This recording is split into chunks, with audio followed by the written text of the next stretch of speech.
ওকে, সবাইকে আমরা আজকের ক্লাসে স্বাগত জানাচ্ছি। আজকে আমাদের 49তম বিসিএস পরীক্ষা, যে স্পেশাল বিসিএস, এই বিসিএস পরীক্ষার প্রথম বাংলাদেশ পার্টের প্রথম যে পরীক্ষা ক্লাস, সেটি আজকে অনুষ্ঠিত হবে।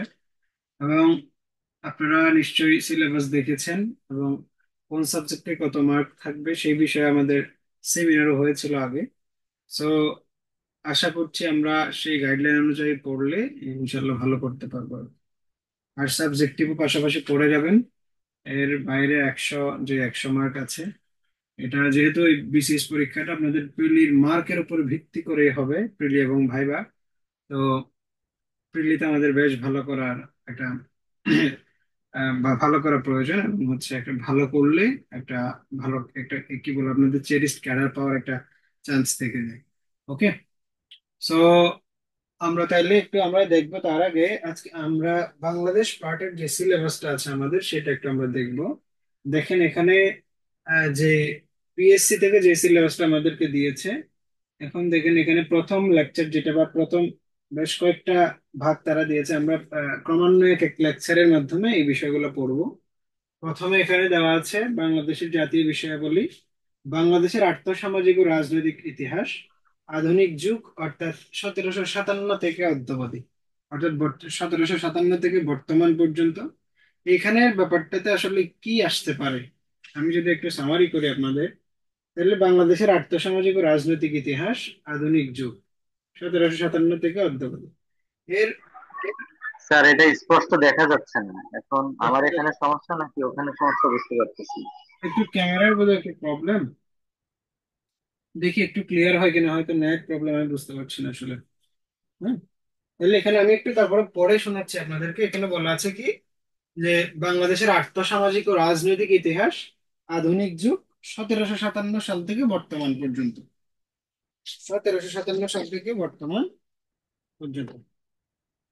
ওকে, তাহলে এখন দেখেন আমাদের রাজনৈতিক ইতিহাসের ক্ষেত্রে আমরা যদি দেখি, এখানে প্রাচীন যুগটাকে মূলত, প্রাচীন যুগ থেকে 1757 সাল পর্যন্ত এই ব্যাপারটাকে বাংলাদেশের আর্থসামাজিক রাজনৈতিক ইতিহাসের মধ্যে নিয়ে আসছে।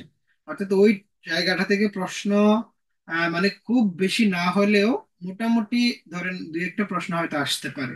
কিন্তু আমাদের বেশি গুরুত্ব দিতে হবে 1757 সালের পর থেকে বর্তমান পর্যন্ত। এবং আমি মনে করি যে বর্তমানে এখানে 24-এর যে গণ আন্দোলন হয়েছে এটাও ইনক্লুডেড।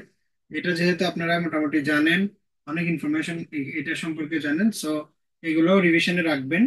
যেহেতু 71-এর পরে পরবর্তী সময়ে বাংলাদেশের সবচেয়ে বড় গণ আন্দোলন, আমি আমরা মনে করি 24। সো 24-কে বাদ দিয়ে হয়তো প্রশ্ন তারা করবেন না আর কি। বিভিন্ন পরীক্ষা আমরা সেটা দেখতে পাচ্ছি, বিভিন্ন চাকরি পরীক্ষা হচ্ছে, সেখানে আমরা দেখতে পাচ্ছি। তাহলে আমরা যদি একটু টাইম লাইনটা হিসাব করে দেই, আমরা একদম প্রাচীন যুগ থেকে আমি যদি একটা সামারি টানি আপনাদের, আমরা জানি এক সময় এখানে বংশীয় শাসন ছিল। কি ছিল? বংশীয়। এটার দিকে একটু মনোযোগ দিবেন। এটা এটা যদি আপনি বুঝতে পারেন, আমাদের হিস্ট্রিটা বুঝতে পারবেন। ওকে, তাহলে দেখেন বংশীয় শাসন ছিল, এখানে কি ছিল? বংশীয় শাসন। এই বংশীয় শাসনের মধ্যে আমরা বেশ কয়েকটা গুরুত্বপূর্ণ শাসন পাই, এগুলোরে আমরা বলি প্রাচীন বাংলা। কি বলি? প্রাচীন বাংলা। তার মধ্যে কারা কারা আছে? বংশীয় শাসনের মধ্যে আমরা জানি মৌর্যরা আছে। কারা আছে? মৌর্য। তারপরে হচ্ছে কি আপনার গুপ্ত। তারপরে একটা সময়কাল ছিল 7ম থেকে 8ম শতক পর্যন্ত, যে সময় বাংলায় একটা অরাজক একটা পরিস্থিতি ছিল, অরাজকতা ছিল। এটাকে বলা হয় মাৎসান্যায়। মাৎসান্যায় মানে হচ্ছে আপনার, যেমন দেখা যায় পুকুরের বড় বড় মাছগুলা ছোট ছোট মাছগুলাকে খেয়ে ফেলে। তাহলে এখানে বোঝাচ্ছে যারা শক্তিশালী রাজা, তারা ছোট ছোট যে অঞ্চলের রাজা যারা ছিল তাদেরকে পরাজিত করে, তাদের যে দখলকৃত এলাকা ছিল এই এলাকাগুলোকে তারা বড় বড় রাজারা সিজ করে ফেলেছে। ওকে, তাহলে গুপ্তের পরে আমরা জানি পাল বংশের কথা জানি। কার কথা জানি? পাল বংশের। এরপরে হচ্ছে আপনার সেন বংশ। সেন বংশ।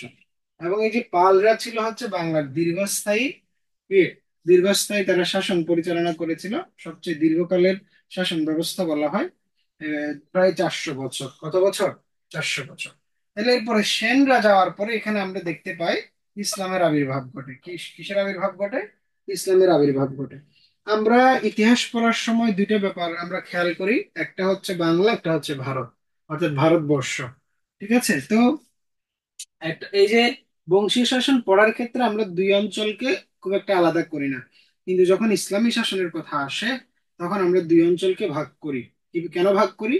দেখেন, আমরা কথা শুনি যে বাংলায় ইসলামের আগমন ঘটে কবে? 1204 সনে, তাই না? ইখতিয়ার উদ্দিন মাহমুদ বিন বখতিয়ার খলজি লক্ষণ সেনকে পরাজিত করার মাধ্যমে বাংলা ইসলাম প্রতিষ্ঠা করে। কিন্তু এরও আগে ভারতবর্ষে ইসলামের আবির্ভাব হয়েছে। এরও আগে কি হয়েছে? ভারতবর্ষে ইসলামের আবির্ভাব হয়েছে। তাহলে আমরা যদি দেখি ইসলাম, ইসলাম যদি দেখি দুইটা ভাগ পার্ট করি আমরা, একটা যদি বলি বাংলায়, আর একটা যদি বলি ভারতবর্ষ, ভারতবর্ষ। তাহলে এটা হবে কবে? 712 খ্রিস্টাব্দে। কত খ্রিস্টাব্দে? 712 খ্রিস্টাব্দে। আর বাংলায় যদি বলি তাহলে 1204 সনে। কত সনে? 1204 সনে। এই একটা জিনিস খেয়াল করব, এই যে ভারতবর্ষ ইসলামের আবির্ভাব, এটাকে আমরা বলি সিন্ধু বিজয়। কি বলি? সিন্ধু, সিন্ধু বিজয়, সিন্ধু বিজয়, তাই না? সিন্ধু বিজয়। ওকে।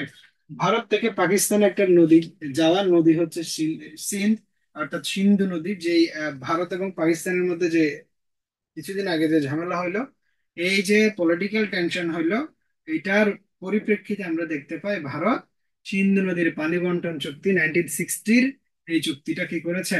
আহ, বাতিল করেছে। অর্থাৎ তারা বলছে আমরা এই চুক্তি আর মানবো না। তাহলে ইসলামের আবির্ভাব আমরা দুই ভাবে। এখন আসেন, কখন এই ভারতবর্ষ এবং বাংলার ইসলামী যে শাসনটা সেটা একত্র হয়ে গেছে? তাহলে এই যে এই টাইমলাইনে, অর্থাৎ ভারতবর্ষে যে 712 সালে আহ, সিন্ধু বিজয় হয়েছে, এই সিন্ধু বিজয়ের আগ পরবর্তী সময়ে এখানে মুসলিমদের, অর্থাৎ মুসলিমদের কোনো পরিপূর্ণ শাসন ব্যবস্থা এখানে পরিচালিত হয় নাই। তারা মুসলিমরা বিভিন্ন আফগান থেকে আসছে, তারা এসে বিভিন্ন সময় এখানে আক্রমণ করত, তুর্কি থেকে এসে আক্রমণ করতো আবার চলে যেত।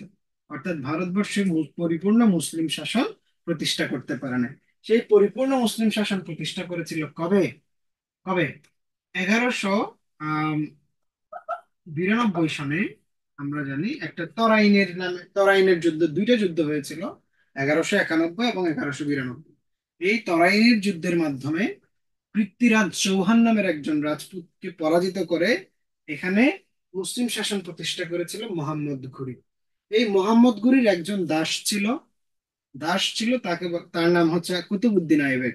মোহাম্মদ ঘুরি কুতুবুদ্দিন আইবেকের মাধ্যমে একটা সালতানাত প্রতিষ্ঠা করেছিল, একটা ইসলামিক সালতানাত প্রতিষ্ঠা করেছিল, এটাকে বলা হয় দিল্লি সালতানাত। দিল্লি সালতানাত। তাহলে দিল্লিতে মুসলিমরা পরিপূর্ণ শাসন ব্যবস্থা শুরু করেছিল কবে? এটা হচ্ছে 1206 সালে। 1206 সালে। কত সালে? 1206 সালে। তাহলে এই শাসন ব্যবস্থাটা কোন কেন্দ্রিক ছিল? এটা ছিল দিল্লি কেন্দ্রিক। দিল্লি কেন্দ্রিক ছিল 1206 সনে। এই যে এটাকে আমরা বলি দিল্লি সালতানাত, দিল্লি সালতানাত। এই যে দিল্লি সালতানাত চলার সাথে সাথে দেখা যায় এই দিল্লি বাংলাকে সহ তারা শাসন করতে থাকে। কিন্তু ঘটনা ঘটে 1338 খ্রিস্টাব্দে। কত খ্রিস্টাব্দে? 1338 খ্রিস্টাব্দে। 1338 খ্রিস্টাব্দে মোহাম্মদ বিন তুগলক নামের একজন শাসক, উনি দিল্লি সালতানাতেরই একজন শাসক। কি নাম বলেছি? মোহাম্মদ বিন তুগলক। এই মোহাম্মদ বিন তুগলকের একজন দেহরক্ষী, ওনার নাম ছিল ফখরা। একটু মাথায় রাখবেন, ফখরা। এই যে এই ব্যক্তিটি একজন দেহরক্ষী, উনি পরবর্তীতে কি নাম নেন? উনি যেহেতু দিল্লির শাসন ব্যবস্থাকে ভেঙে দিয়ে বাংলায় একটা স্বাধীন সুলতানি আমল প্রতিষ্ঠা করেছিলেন। কি আমল প্রতিষ্ঠা করেছিলেন? দেখেন, কেন স্বাধীন বলা হচ্ছে? আমরা বলি স্বাধীন সুলতানি আমল, এটা কি ভারতবর্ষে ছিল না বাংলায় ছিল? স্বাধীন সুলতানি আমল কিন্তু দিল্লি সালতানাতের সময়কালে বাংলায় প্রতিষ্ঠা হওয়া একটা স্বাধীন একটা আমল। এটার নাম হচ্ছে স্বাধীন সুলতানি আমল। এবং এই স্বাধীন সুলতানি আমলের প্রথম শাসক কে ছিল? ফখরুদ্দিন মুবারক শাহ। এই যে মোহাম্মদ বিন তুগলকের দেহরক্ষী ফকরাকেই বলা হচ্ছে আহ, ফখরুদ্দিন মুবারক শাহ। ঠিক আছে? উনি একজন শাসক হবেন, ওনার একটা নাম নিতে হবে না? তৎকালীন সময়ে নাম নেওয়ার যে প্রচলন, এই সমস্ত প্রচলন ছিল। একজন শাসক আরেকজনের নাম নিয়ে বা তাকে যেন একটু গর্জিয়াস দেখায় সেরকম একটা নাম নিয়ে তার শাসন ব্যবস্থা শুরু করা, এই ধরনের একটা টেন্ডেন্সি আমরা বিভিন্ন সময় দেখতে পেয়েছি। এখনো আছে সেটা। ব্রিটিশ রাজতন্ত্রে আপনারা দেখবেন কি ওই যে রাজা, দেখো এখন যিনি রাজা আছেন রাজা ফিলিপ, ওনার নাম হচ্ছে রাজা কি থার্ড চার্লস, ঠিক আছে না? তাহলে উনি চার্লসের নাম নিয়েছেন, অর্থাৎ তৃতীয় নাম্বার চার্লস উনি রাজা। ওকে। তাহলে 1338 সালে আমরা জানি স্বাধীন বাংলা সুলতানি আমল প্রতিষ্ঠা হয়। কি প্রতিষ্ঠা হয়? স্বাধীন বাংলা সুলতানি আমল। সুলতানি আমল। অর্থাৎ এই পার্টটা আপনাদের বিস্তারিত পড়া লাগবে না, জাস্ট গুরুত্বপূর্ণ যে সালগুলো আছে এই সালগুলো জানলে হবে। আমাদের মূল পড়ার বিষয় হচ্ছে 1757 সালের পর থেকে। এরপর থেকে দেখবেন প্রচুর পরিমাণ সাল, প্রচুর পরিমাণ ইংরেজদের অনেকগুলো বিষয় পরীক্ষা আসে। এটা একবার আমাদের 24 পর্যন্ত চলে আসবে। ক্লিয়ার?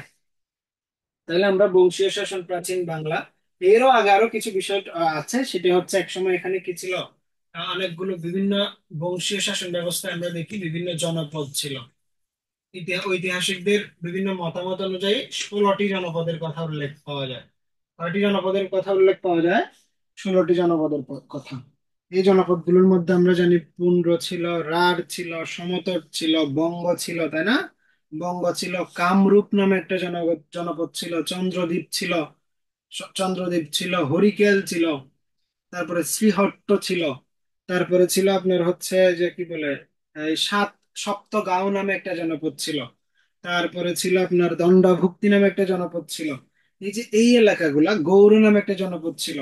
এই এলাকাগুলো বিভিন্ন শাসকেরা বিভিন্ন সময়ে এই জনপদগুলো প্রতিষ্ঠা করেছিল। সব জনপদ যে একই সময় তৈরি হয়েছিল ব্যাপারটা এমন নয়। এগুলোর নাম, এগুলোর উৎপত্তি নিয়ে বিভিন্ন ইতিহাসবিদ বিভিন্ন মতামত দিয়েছেন, এক এক সময় এক একটা সৃষ্টি হয়েছিল। ওকে। এগুলোর অবস্থানটা মোটামুটি একটু জেনে রাখতে ভালো হয়। এর বাইরে বঙ্গ নামের উৎপত্তি আমাদের জন্য ইম্পর্ট্যান্ট। বঙ্গ নামের উৎপত্তি, বঙ্গ নামের উৎপত্তি মূলত এটা নিয়ে অনেক মতভেদ আছে আর কি। কেউ বলে এটা চায়না ভাষা থেকে এসছে, চীনা ভাষা থেকে এসছে। আবার কেউ বলে এটা হচ্ছে আমাদের এই যে কি বলে অঞ্চলের নাম যে বঙ্গ, বা এই চায়না ভাষা একসময় এই এলাকাটাকে আপনার বং বলে ডাকতো। এই ওরা ডাকতো অং, অং থেকে বং, বং থেকে বঙ্গ। তারপরে আবার বলতে হচ্ছে এই এলাকাটার নাম বং, বং থেকে আপনার হচ্ছে কি বঙ্গ। তারপরে হচ্ছে বঙ্গের সাথে আইল যুক্ত হয়ে এটার নাম হচ্ছে বঙ্গাইল, বঙ্গাইল থেকে বঙ্গাল। এই ধরনের অনেকগুলো ব্যাপার স্যাপার আমরা দেখতে পাই। তবে এই যে বঙ্গ শব্দটা প্রথম পাওয়া যায়, বঙ্গ শব্দটা প্রথম পাওয়া যায় কোথায়? ঐতরেয় আরণ্যক নামের একটা গ্রন্থ। আপনাদের কাছে পিডিএফটা আছে সবার কাছে আশা করি। এই পিডিএফ এ আমাদের ওখানে এই ইনফরমেশন গুলো দেওয়া আছে মোটামুটি। তাহলে বঙ্গ, হম, বঙ্গ শব্দটি প্রথম পাওয়া যায় ঐতরেয় আরণ্যক নামের একটা গ্রন্থ। এই ঐতরেয় আরণ্যক হচ্ছে ঋগ্বেদের একটা পার্ট, এটাকে বলা হয় ঋগ্বেদের একটা পার্ট বলা হয়। ঋগ্বেদ মানে হচ্ছে হিন্দু সম্প্রদায় অর্থাৎ সনাতন ধর্মের আমরা জানি 4 ধরনের বেদ আছে। 4 ধরনের বেদ। বেদ হচ্ছে আপনার কিছু আম, যারা কিছু সংহিতা বলে আর কি, কিতাব বলে আর কি। এই বেদ হচ্ছে এটা এক একটা বেদ লম্বা সময় ধরে ধরে লেখা হয়েছে। লম্বা সময় ধরে, এটা রাইটারও একজন না, অনেকগুলো রাইটার মিলে হচ্ছে এক একবার এক একটা বেদ লেখা হয়েছে। তো বেদের মধ্যে 4টা আছে। একটা একটা প্রথম যে বেদটা এটাকে বলা হয় ঋগ্বেদ, এরপরেরটাকে বলা হয় যজুর্বেদ, এরপরেরটাকে বলা হয় সামবেদ, এরপরেরটাকে বলা হয় অথর্ববেদ। শুধু ঋগ্বেদ প্রায় 3600 বছর ধরে লেখা হয়েছে। 3600 বছর ধরে লেখা হয়েছে, এরকম ইতিহাসে বিভিন্ন মতামত পাওয়া যায়। ওকে। তাহলে এইগুলা বিষয় গেল। এরপর আমরা দেখি তাহলে স্বাধীন বাংলা সুলতানি আমল, স্বাধীন বাংলা সুলতানি আমল। এখন আসেন, এই যে 1206 সালে এখানে দিল্লি সালতানাতের প্রতিষ্ঠা হয়েছে। আমরা একটু এটা অন্য আরেকটাতে যাই, বুঝতে পারবো। তাহলে আমরা জানি 1206 সনে, 1206 সনে কিসের প্রতিষ্ঠা হয়েছে? দিল্লি সালতানাতের প্রতিষ্ঠা হয়েছে। দিল্লি সালতানাত, দিল্লি সালতানাত। আমাকে কেউ বলতে পারবেন দিল্লি সালতানাতের পতন হয় কোন যুদ্ধের মাধ্যমে? উপমহাদেশের দিল্লি সালতানাতের পরেই কিন্তু মুঘলরা চলে আসে। তাহলে দিল্লি সালতানাত লম্বা একটা শাসনকাল তারা মানে শাসন করেছিল। 1206 থেকে 1526 সাল পর্যন্ত তাদের আধিপত্য এখানে ছিল, অর্থাৎ দিল্লিতে তাদের যে আধিপত্য সেটা ছিল। এর মাঝখানে দিল্লি সালতানাতে আবার অনেকগুলো বংশ আসছে। বংশগুলোর মধ্যে গুরুত্বপূর্ণ যে বংশগুলো আছে তার মধ্যে দাস বা মামলুক বংশ ছিল, অর্থাৎ কুতুবুদ্দিন আইবেক যে শাসন ব্যবস্থাটা শুরু করেছিল এটাকে বলা হয় দাস বা মামলুক বংশ। কি বংশ?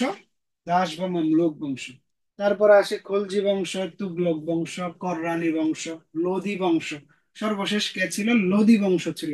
লোধি। আমরা জানি বাবর 1526 সালের পানিপথের প্রথম যুদ্ধে কাকে পরাজিত করে? ইব্রাহিম লোদিকে পরাজিত করে ভারতে মুঘল সাম্রাজ্যের গোড়াপত্তন করেছিলেন। মুঘল সাম্রাজ্যের কি করেছিলেন? গোড়াপত্তন করেছিলেন। ওকে। তাহলে এই যে দিল্লি সালতানাত কাদের মাধ্যমে শেষ হয়? এটা শেষ হয় 1526 সালে। 1526 সালে পানিপথের প্রথম যুদ্ধের মাধ্যমে। পানিপথের প্রথম যুদ্ধের মাধ্যমে 1526 সালে পানিপথের প্রথম যুদ্ধের মাধ্যমে আহ, এই দিল্লি সালতানাতের শেষ হয়। তাহলে সর্বশেষ বংশ কে ছিল? সর্বশেষ বংশ ছিল লোদি বংশ। কাকে পরাজিত করেছিল বাবর? ইব্রাহিম লোদিকে পরাজিত করেছিল। কাকে পরাজিত করেছিল? ইব্রাহিম লোদিকে পরাজিত করেছিল। এরপর আসেন, এরও আগে কিন্তু আমাদের এখানে আস্তে আস্তে ইউরোপীয় বণিকরা আসা শুরু করে। তারা আসা শুরু করে? ইউরোপীয় বণিকরা। আমাদের এখানে ইউরোপীয় বণিকদের এই হিস্ট্রিটা একটু আপনাদের জানতে হবে। ইউরোপীয় বণিকদের মধ্যে আমাদের এখানে কারা কারা এসেছে? এখানে পর্তুগিজরা এসেছে, তাই না? পর্তুগিজরা এসেছে। এখানে ডাচরা এসেছে, ডাচ। এখানে দিনেমাররা এসেছে, দিনেমাররা এসেছে। এখানে ফ্রেঞ্চরা এসেছে, অর্থাৎ ফরাসিরা এসেছে।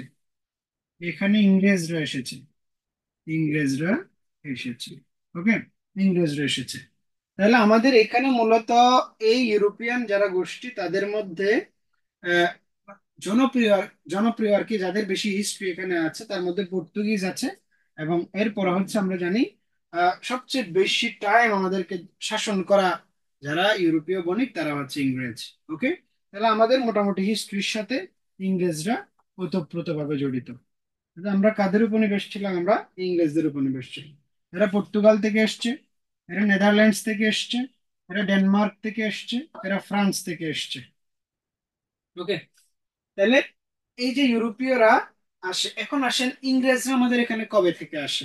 আমাদের মুঘল সাম্রাজ্য প্রতিষ্ঠা হয়েছে 1526 সালে। এর মাঝ পরে আহ, আহ, আপনার মুঘল সাম্রাজ্যে বাবর যখন মারা যায়, বাবরের পুত্র হুমায়ুন মুঘলদের সম্রাট হন। পরবর্তীতে এই হুমায়ুনকে পরাজিত করে একজন আফগান শাসক, তার নাম হচ্ছে শের খান সুর, অর্থাৎ শের শাহ বলি আমরা। কি বলি? শের শাহ। যার বিভিন্ন ধরনের অবদান বিভিন্ন সময় পরীক্ষায় এসছে, তাই না? খুবই জনপ্রিয় একজন শাসক ছিলেন শের শাহ, এবং খুবই শক্তিমত্তার অধিকারী ছিলেন। এই যে শের শাহ কাকে পরাজিত করে? মুঘলদের পরাজিত করে তিনি দিল্লির অধিকার নেন। ওকে। পরবর্তীতে এই শের শাহকে আম, রাজমহল নামের একটা জায়গায় একটা যুদ্ধ করে হুমায়ুন আবার পরাজিত করে। অর্থাৎ হুমায়ুন যখন আসেন, মাঝখানে তিনি ছিলেন না শের শাহ। এরপর আবার হুমায়ুন আসছে। কিছুদিন পর হুমায়ুন মারা গেল। হুমায়ুন মারা যাওয়ার পরে আবার ক্ষমতায় আসলো কে? আকবর। তাহলে আকবরের এখানে ইংরেজদের সাথে আকবরদের কানেক্ট করে আমাদের পড়তে হবে। একই সাথে এখানে দুই টাইপের শাসন ব্যবস্থা চলছিল। ঠিক আছে। তাহলে আমরা জানি, দেখেন ইংরেজরা এখানে প্রথম আসে কবে? 1600 সালে। কবে আসে? 1600 সালে। 1600 সালে এসে তারা কার দরবারে এসেছিল? তারা আকবরের দরবারে এসেছিল। আকবরের দরবারে এসেছিল। এখন কি, দেখেন আকবরের দরবারে আসার পরে তারা কি এখানে এখানে মানে এই যে পলিটিক্যাল এত ইনফ্লুয়েন্স তৈরি করা, তারা মূলত আসছিল কার আদেশে? ব্রিটিশদের আদেশে আসছিল, ব্রিটিশ সরকারের আদেশে। দেখেন আমরা অনেকেই জানি না, আমরা বলি শুধু এখানে ব্রিটিশরা বণিকদেরকে পাঠিয়েছিল তারা ব্যবসা বাণিজ্য করতে। এখন এই ব্যবসা বাণিজ্য এখানে যে রানী রানী ভিক্টোরিয়ার কি ছিল? আপনার হচ্ছে এই ব্রিটিশ রাজা রানী যারা ছিল তাদের বিভিন্ন শেয়ার কোথায় ছিল? এই যে ইস্ট ইন্ডিয়া কোম্পানিতে তাদের বিভিন্ন শেয়ার ছিল, এবং অভিজাত যারা ইংরেজ ছিল তাদের শেয়ার ছিল। অর্থাৎ সরকারি পৃষ্ঠপোষকতায় তারা এই বাংলায় এসেছিল। কেন এসেছিল? ব্যবসা বাণিজ্য করার। তো ব্যবসা বাণিজ্য করার জন্য আসার পরে দেখে যে তারা না, বাঙালিরা এখানকার যারা মানুষজন আছে তারা খুবই সহজ সরল, তাদেরকে টাকা পয়সা দিলে তারা মোটামুটি আমাদের পক্ষ নিয়ে কি করবে, কাজ করবে, তাদেরকে কাজে লাগানো যাবে, কাজে লাগানো যাবে। ঠিক আছে। অর্থাৎ টাকার বিনিময়ে যে এখানকার মানুষরা অনেক কিছুই করে, সেটা আমরা অনেক পরবর্তী অনেক ইতিহাসে বুঝতে পারি। 1757 সালে পলাশী যুদ্ধের পরে আহ ব্রিটিশরা কেন আপনার মীর জাফরকে ক্ষমতায় বসিয়েছিল? মীর জাফরের দরকার ছিল কি, বাংলার নবাব হওয়া। ওকে, ব্রিটিশরা সেই স্বপ্ন পূরণ করেছে। ব্রিটিশরা তার বিনিময়ে কি পেয়েছে? ব্রিটিশরা তার বিনিময়ে তৎকালীন সময়ের 2.5 লক্ষ টাকা কাকে দিয়েছিল?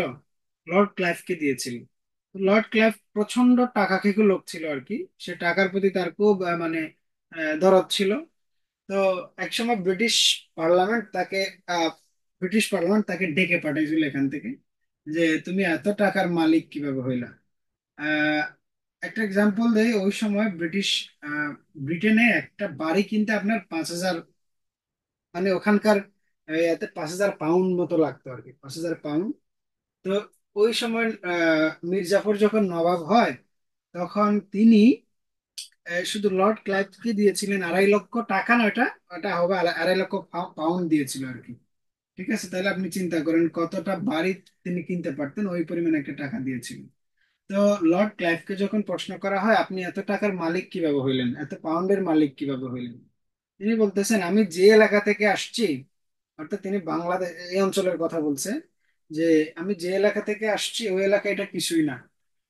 অর্থাৎ আমাদের এই অঞ্চলের, অর্থাৎ ভারতীয় উপমহাদেশের মানুষের যে টাকা পয়সার পরিমাণ ছিল, কি পরিমাণ সম্পদের, কি একটা আহ, মানে সম্পদের যে একটা বড় ধরনের একটা রিসোর্স ছিল, এটা বুঝাইতে লর্ড লর্ড ক্লাইভ বলেছিল যে অল্প টাকার জন্য আমাকে দুর্নীতির দায়গ্রস্ত করছেন, এটা ঠিক নয়।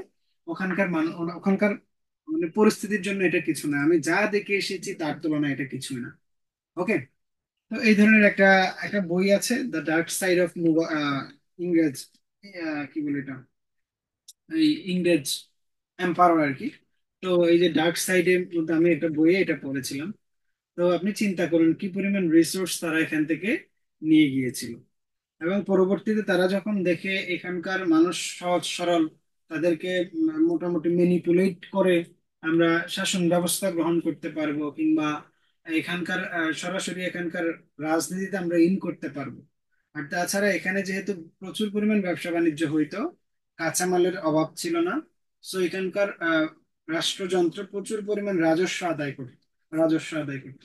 এই রাজস্ব আদায় করার জন্য তারা হচ্ছে ডিভাইড অ্যান্ড রুল পলিসি চালু করেছিল, যেটাকে আমরা বলি দ্বৈত শাসন।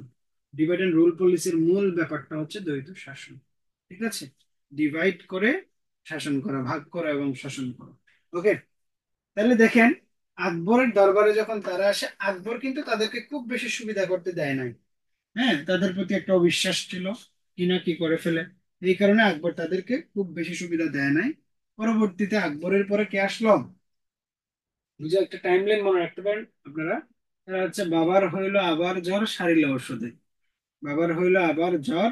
তাহলে আকবরের পরে জাহাঙ্গীর। জাহাঙ্গীর প্রথম 1608 সালে, কত সালে? তাহলে জাহাঙ্গীর, সম্রাট জাহাঙ্গীর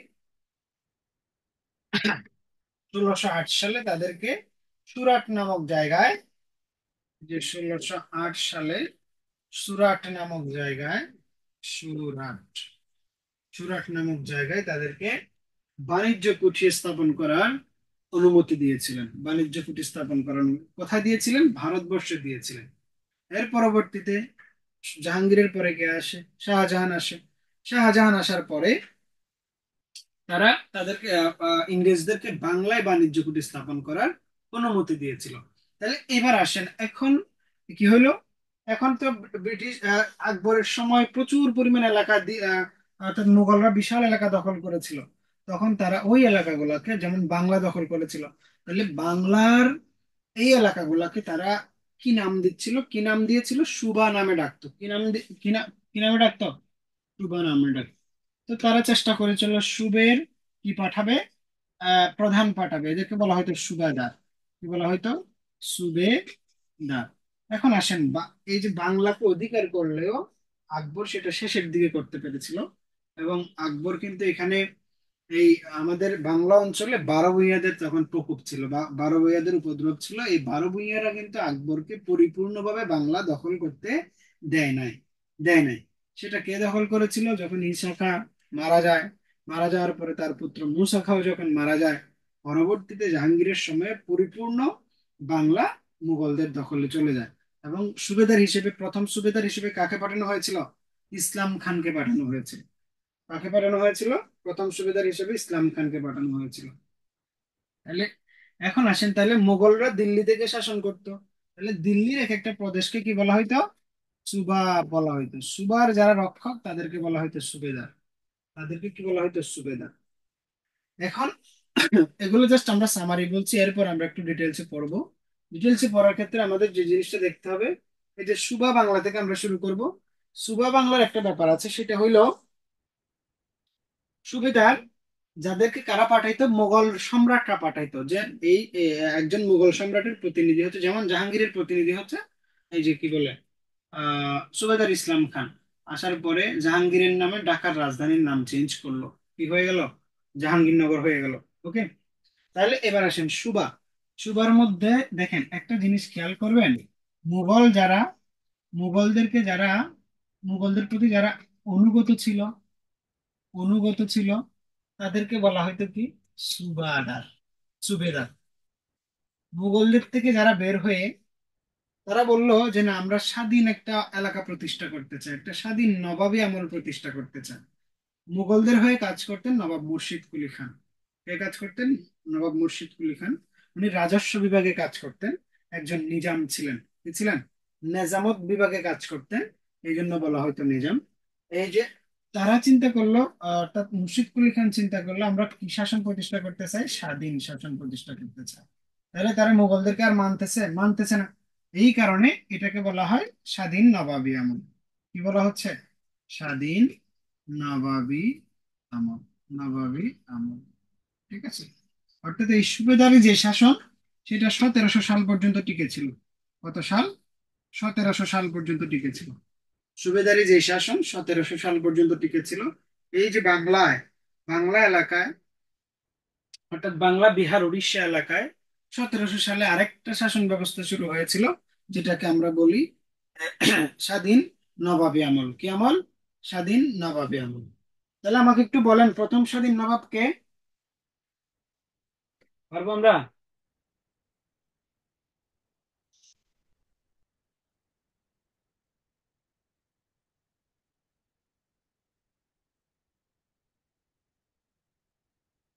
একটু বলেন না আমাকে। রেসপন্স করতে হবে, রেসপন্স করতে হবে।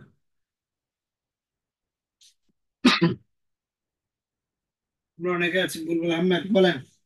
রাশেদুল হাসান। স্বাধীন নবাবী আমল। স্বাধীন নবাবী আমল কবে থেকে শুরু হয়? সুবেদারি আমলের পর থেকে, 1700 সালে। অর্থাৎ নবাবী আমল শুরু করার পরে আস্তে আস্তে এই যে আপনার এই এখানকার বাংলার নিয়ন্ত্রণ হারিয়ে ফেলে কে? কারা? মুঘলরা বাংলার নিয়ন্ত্রণ হারিয়ে ফেলে। মুঘলরা কি হারিয়ে ফেলে? বাংলার নিয়ন্ত্রণ হারিয়ে ফেলে। স্বাধীন নবাবী আমল কত সাল থেকে শুরু হয়? 1700 সাল থেকে শুরু হয়। নবাবদের মধ্যে যিনি প্রথম স্বাধীন নবাব, প্রথম স্বাধীন নবাব বলে আমরা কাকে? মুর্শিদ কুলি খান। অর্থাৎ যিনি এই স্বাধীন বাংলার নবাবী আমলের গোড়াপত্তন করেছিলেন, শুরু করেছিলেন। হুম। প্রথম স্বাধীন নবাব হচ্ছেন নবাব মুর্শিদ, মুর্শিদ কুলি খান। মুর্শিদ কুলি খান। তাহলে মুর্শিদ কুলি খানের পরে আলীবর্দী খান এসেছেন। দেখেন, এদেরকে স্বাধীন বলা হয় কেন? এদেরকে স্বাধীন বলা হয় কেন? তারা মুঘলদেরও আনুগত্য মেনে নেয় নাই, ইংরেজদেরও আনুগত্য মেনে নেয় নাই। মুঘলদেরও আনুগত্য মেনে নেয় নাই, ইংরেজদেরও আনুগত্য মেনে নেয় নাই। ইংরেজদের এখন পর্যন্ত ইনিশিয়াল ফেজ চলতেছে। ইংরেজদের আসল রূপ আপনি দেখতে পাবেন 1757 সালের পর থেকে। কবের পর থেকে? 1757 সালের পর থেকে। এবং আমরা সিরাজউদ্দৌলাকে আমরা বলি সর্বশেষ স্বাধীন নবাব, আমরা খুব সাহসিকতার একটা প্রতীক হিসেবে দেখি। আসলে শাসক হিসেবে সিরাজউদ্দৌলা খুবই দুর্বল একজন শাসক ছিলেন। খুবই দুর্বল এবং হচ্ছে খুবই সিদ্ধান্তহীনতায় ভুগতেন। খুবই মানে আহ, চঞ্চল এবং খুবই অস্থির একজন শাসক, মানে অস্থির অস্থির বলতে তিনি একজন মানে অস্থিরতায় মগ্ন থাকতেন, এরকম একজন শাসক ছিলেন। এই কারণে ব্রিটিশরা এটার সুযোগ নিয়েছিল। ব্রিটিশরা এই বিষয়টার সুযোগ নিয়েছিল। এবং তিনি যেহেতু তিনি মীর জাফরকে খুবই বিশ্বাস করতেন, এবং মীর জাফরের উপর সকল দায়িত্ব একজন শাসক হিসেবে, যেটা উচিত নয়, এই কাজগুলো করার কারণে ব্রিটিশরা এই খুব কম সৈন্যবাহিনী নিয়ে এই যুদ্ধে, এই পলাশির যুদ্ধে জিতে গিয়েছিল, যেটা পুরোপুরি এই অঞ্চলের শাসন ব্যবস্থার মানে মোড়টা পরিবর্তন করে দিয়েছিল। তাহলে এই যে স্বাধীন নবাবী আমল, প্রথম স্বাধীন নবাব হচ্ছে নবাব মুর্শিদ কুলি খান। মুর্শিদ কুলি খানের পরে নবাব হন আলীবর্দী খান। নবাব হন কে?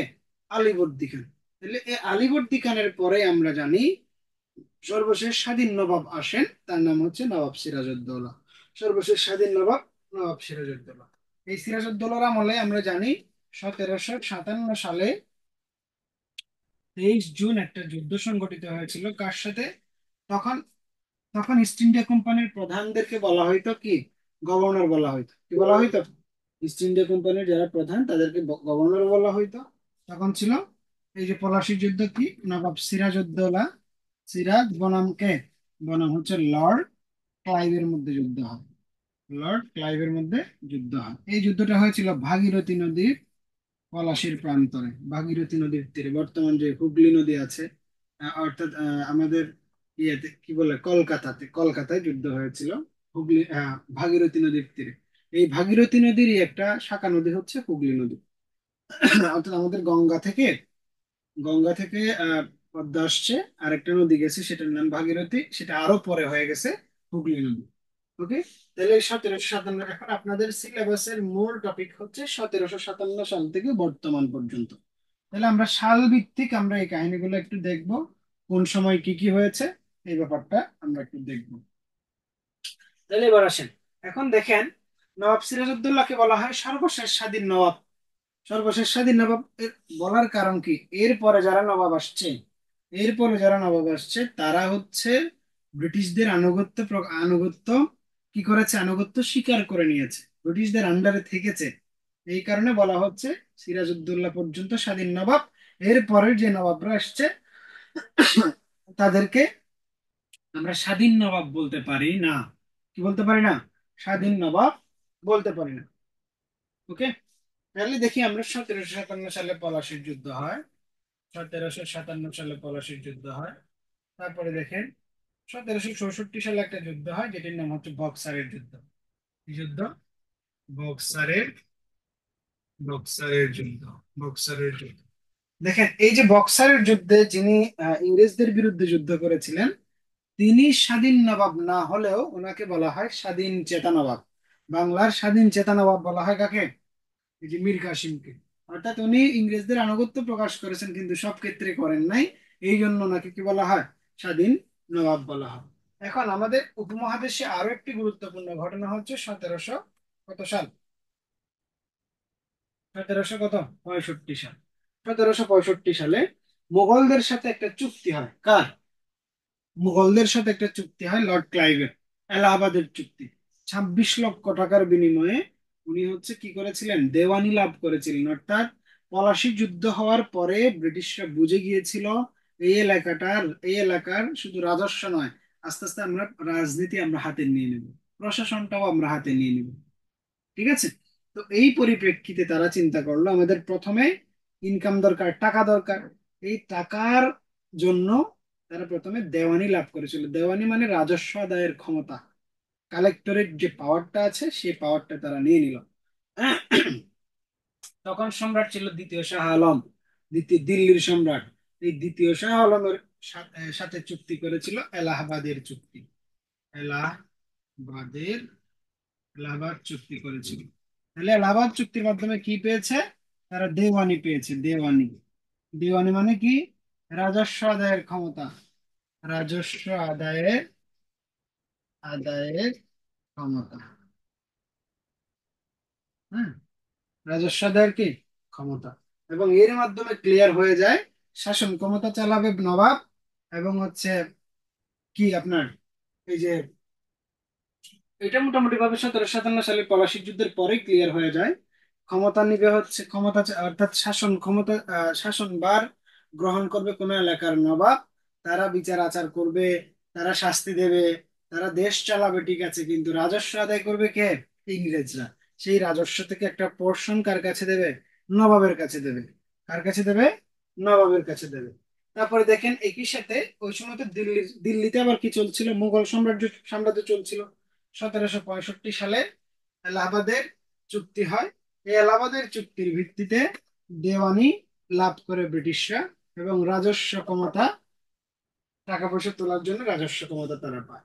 এরপরে দেখেন লর্ড ক্লাইভের উচ্চাভিলাষী পরিকল্পনা ব্রিটিশদেরকে, ইস্ট ইন্ডিয়া কোম্পানিকে বিভিন্ন জায়গায় বিতর্কের মুখোমুখি করেছিল। কি করেছিল? বিতর্কের মুখোমুখি করেছিল। 1772 সালে, কত সালে? 1772 সালে একজন ব্যক্তি এসে, তার নাম হচ্ছে আহ, লর্ড ওয়ারেন হেস্টিংস। কি নাম? লর্ড ওয়ারেন হেস্টিংস একটা আইন তৈরি করেছিল যে ইস্ট ইন্ডিয়া কোম্পানি এই ভারতীয় উপমহাদেশকে কিভাবে তারা এই ব্যাপারটা কিভাবে, অর্থাৎ এদের সাথে কিভাবে ডিল করবে, কিভাবে এই এলাকা শাসন ক্ষমতা বললেন কিংবা এই এলাকা নিয়ন্ত্রণ বলেন, সেটাকে আস্তে আস্তে কিভাবে গ্রহণ করবে, এটার জন্য একটা আইন প্রণয়ন করলো 1772 সালে। এটাকে বলা হয় রেগুলেটিং অ্যাক্ট আইন। কি বলা হচ্ছে? Regulating act. অ্যাক্ট তৈরি করে। এই ভারতের উপমহাদেশে কিন্তু প্রথম আদালত প্রতিষ্ঠা হয় রেগুলেটিং অ্যাক্টের মাধ্যমে। প্রথম কি প্রতিষ্ঠা হয়েছিল?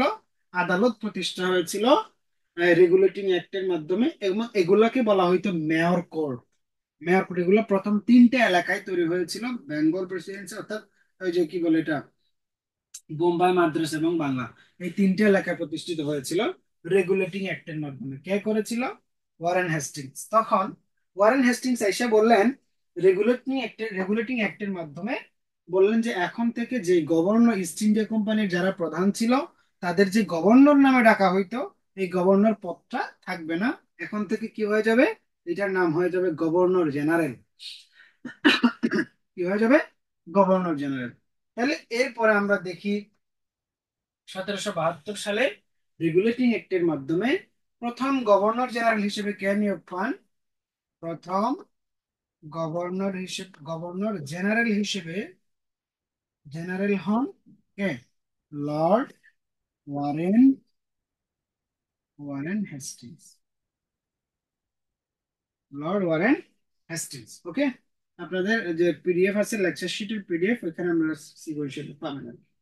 ওকে, এটুকু পারা যাবে। তাহলে প্রথম গভর্নর জেনারেল হিসেবে আম, কে নিয়োগ পান? তার নাম হচ্ছে Lord Warren Hastings. Lord Warren Hastings. এখনো কিন্তু আমরা ব্রিটিশ ইস্ট ইন্ডিয়া কোম্পানির আন্ডারেই শাসিত হচ্ছি।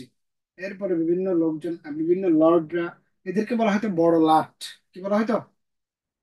বড় লাট বলা হয়তো। অর্থাৎ যারা ভারতীয় উপমহাদেশের দায়িত্বে ছিল, তাদেরকে বলা হয়তো বড় লাট।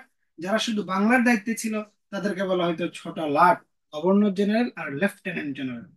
গভর্নর জেনারেল এবং লেফটেন্যান্ট জেনারেল, এই দুইটা নামে ওদেরকে ডাকা হইতো। ওকে, তারপরে তারপর আমরা দেখি 1772 গেল। এরপরে যে গুরুত্বপূর্ণ যে ঘটনাটা পরীক্ষায় আসার মতো, সেটা হচ্ছে, দেখেন, ব্রিটিশদের বিরুদ্ধে ব্রিটিশদের বিরুদ্ধে আমরা জানি এখানকার আন্দোলন দুই ধরনের। কত ধরনের? দুই ধরনের আন্দোলন চলেছে। একটা আন্দোলন চলেছে সরাসরি ব্রিটিশদের বিপক্ষে। একটা আন্দোলন চলেছে এখানকার মানুষকে শিক্ষিত করার আন্দোলন। বুঝতে পারলাম? এটাকে আমরা দুই ভাগে ভাগ করতে পারি। অর্থাৎ শাসনের বাইরেও কিন্তু এখানে দুইটা ব্যাপার আছে। একটা হচ্ছে ব্রিটিশ বিরোধী আন্দোলন, একটা হচ্ছে ব্রিটিশ বিরোধী আন্দোলন, একটা হচ্ছে সংস্কার আন্দোলন।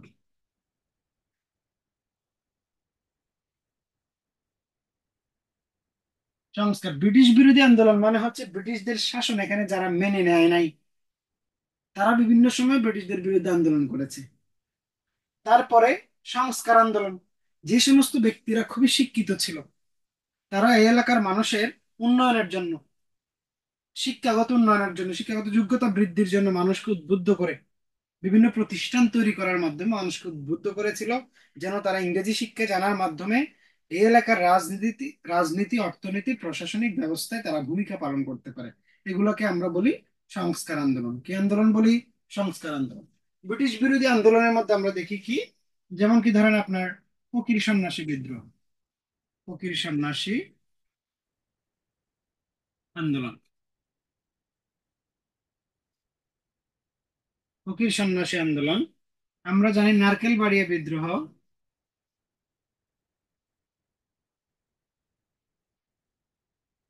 নারকেল বাড়িয়া বিদ্রোহ। তারপর আমরা জানি ফরাইজি আন্দোলন,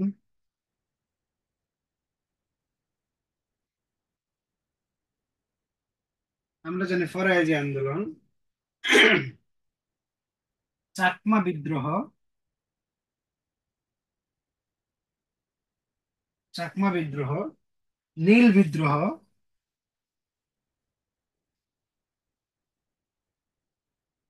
নীল বিদ্রোহ। তাহলে মোটামুটি গুরুত্বপূর্ণ যে আন্দোলন ব্রিটিশ বিরোধী।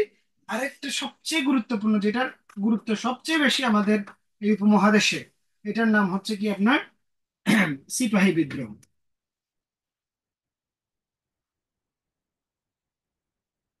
সিপাহী বিদ্রোহ।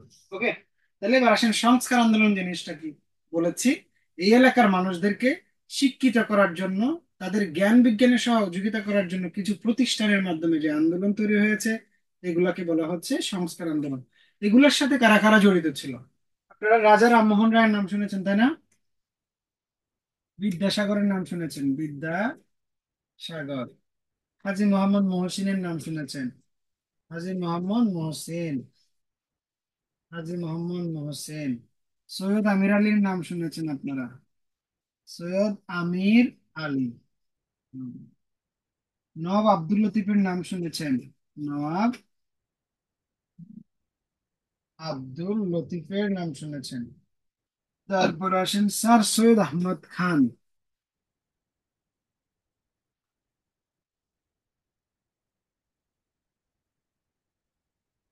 স্যার সৈয়দ আহমেদ খানের নাম শুনেছেন।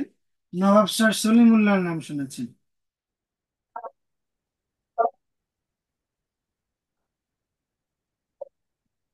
কিছু বলবেন?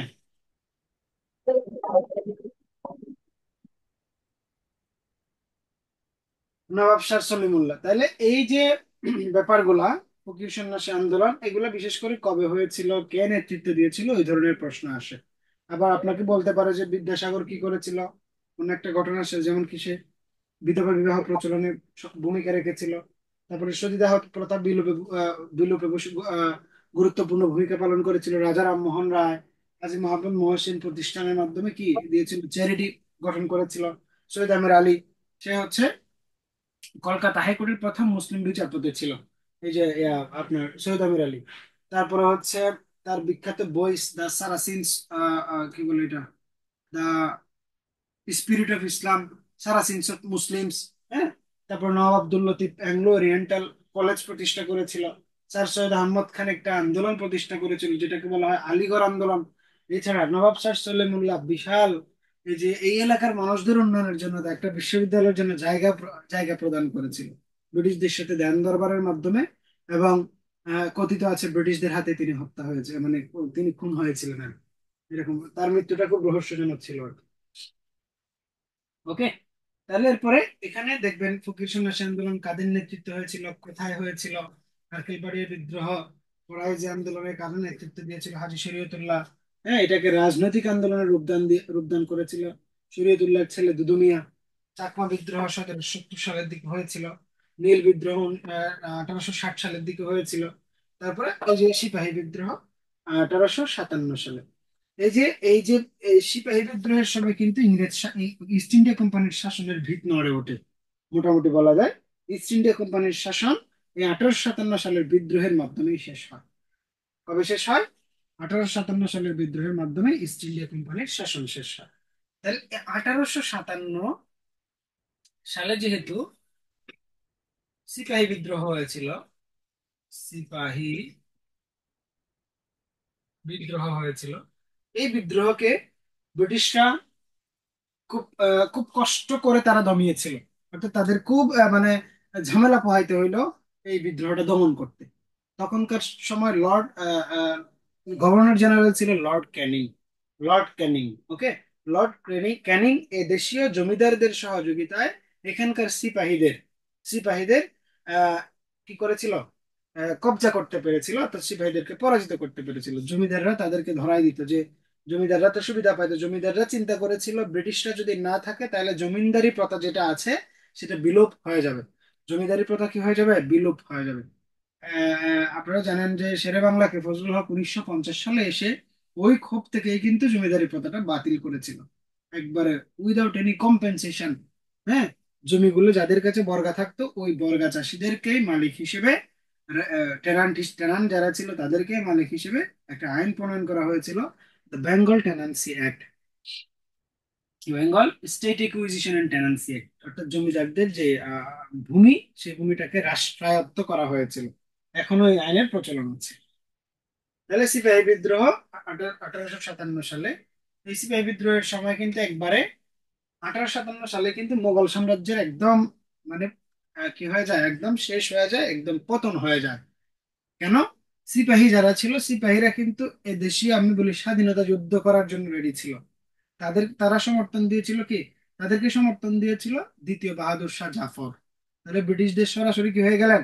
শত্রু হয়ে গেলেন। এই জন্য ব্রিটিশরা তাকে বিতাড়িত করে এবং ইনি প্রাণ ভয়ে কোথায় পালিয়ে যান? রেঙ্গুনে পালিয়ে যান, ওখানেই পরবর্তীতে মৃত্যুবরণ করেন। এবং এখানকার যারা সিপাহী, যারা এখানকার স্বাধীনতা যোদ্ধা ছিল, তাদেরকে ব্রিটিশরা নানা রকম শাস্তি দিয়েছিল, অনেককে হত্যা করেছিল, ফাঁসি দিয়েছিল, ফাঁসিতে ঝুলিয়েছিল, জনসম্মুখে ফাঁসিতে ঝুলিয়েছিল। ওকে। এবং আমরা জানি এই সিপাহী বিদ্রোহের আমাদের নায়ক হচ্ছে মঙ্গল পাণ্ডে। আমাদের নায়ক হচ্ছে বাঙালি সিপাহীদের মধ্যে ছিল হচ্ছে রজব আলী সিপাহী। তাহলে এরা কিন্তু এক একজন আমাদের স্বাধীনতার কি, এক একজন আমাদের স্বাধীনতার আবু সাইদ। ওকে।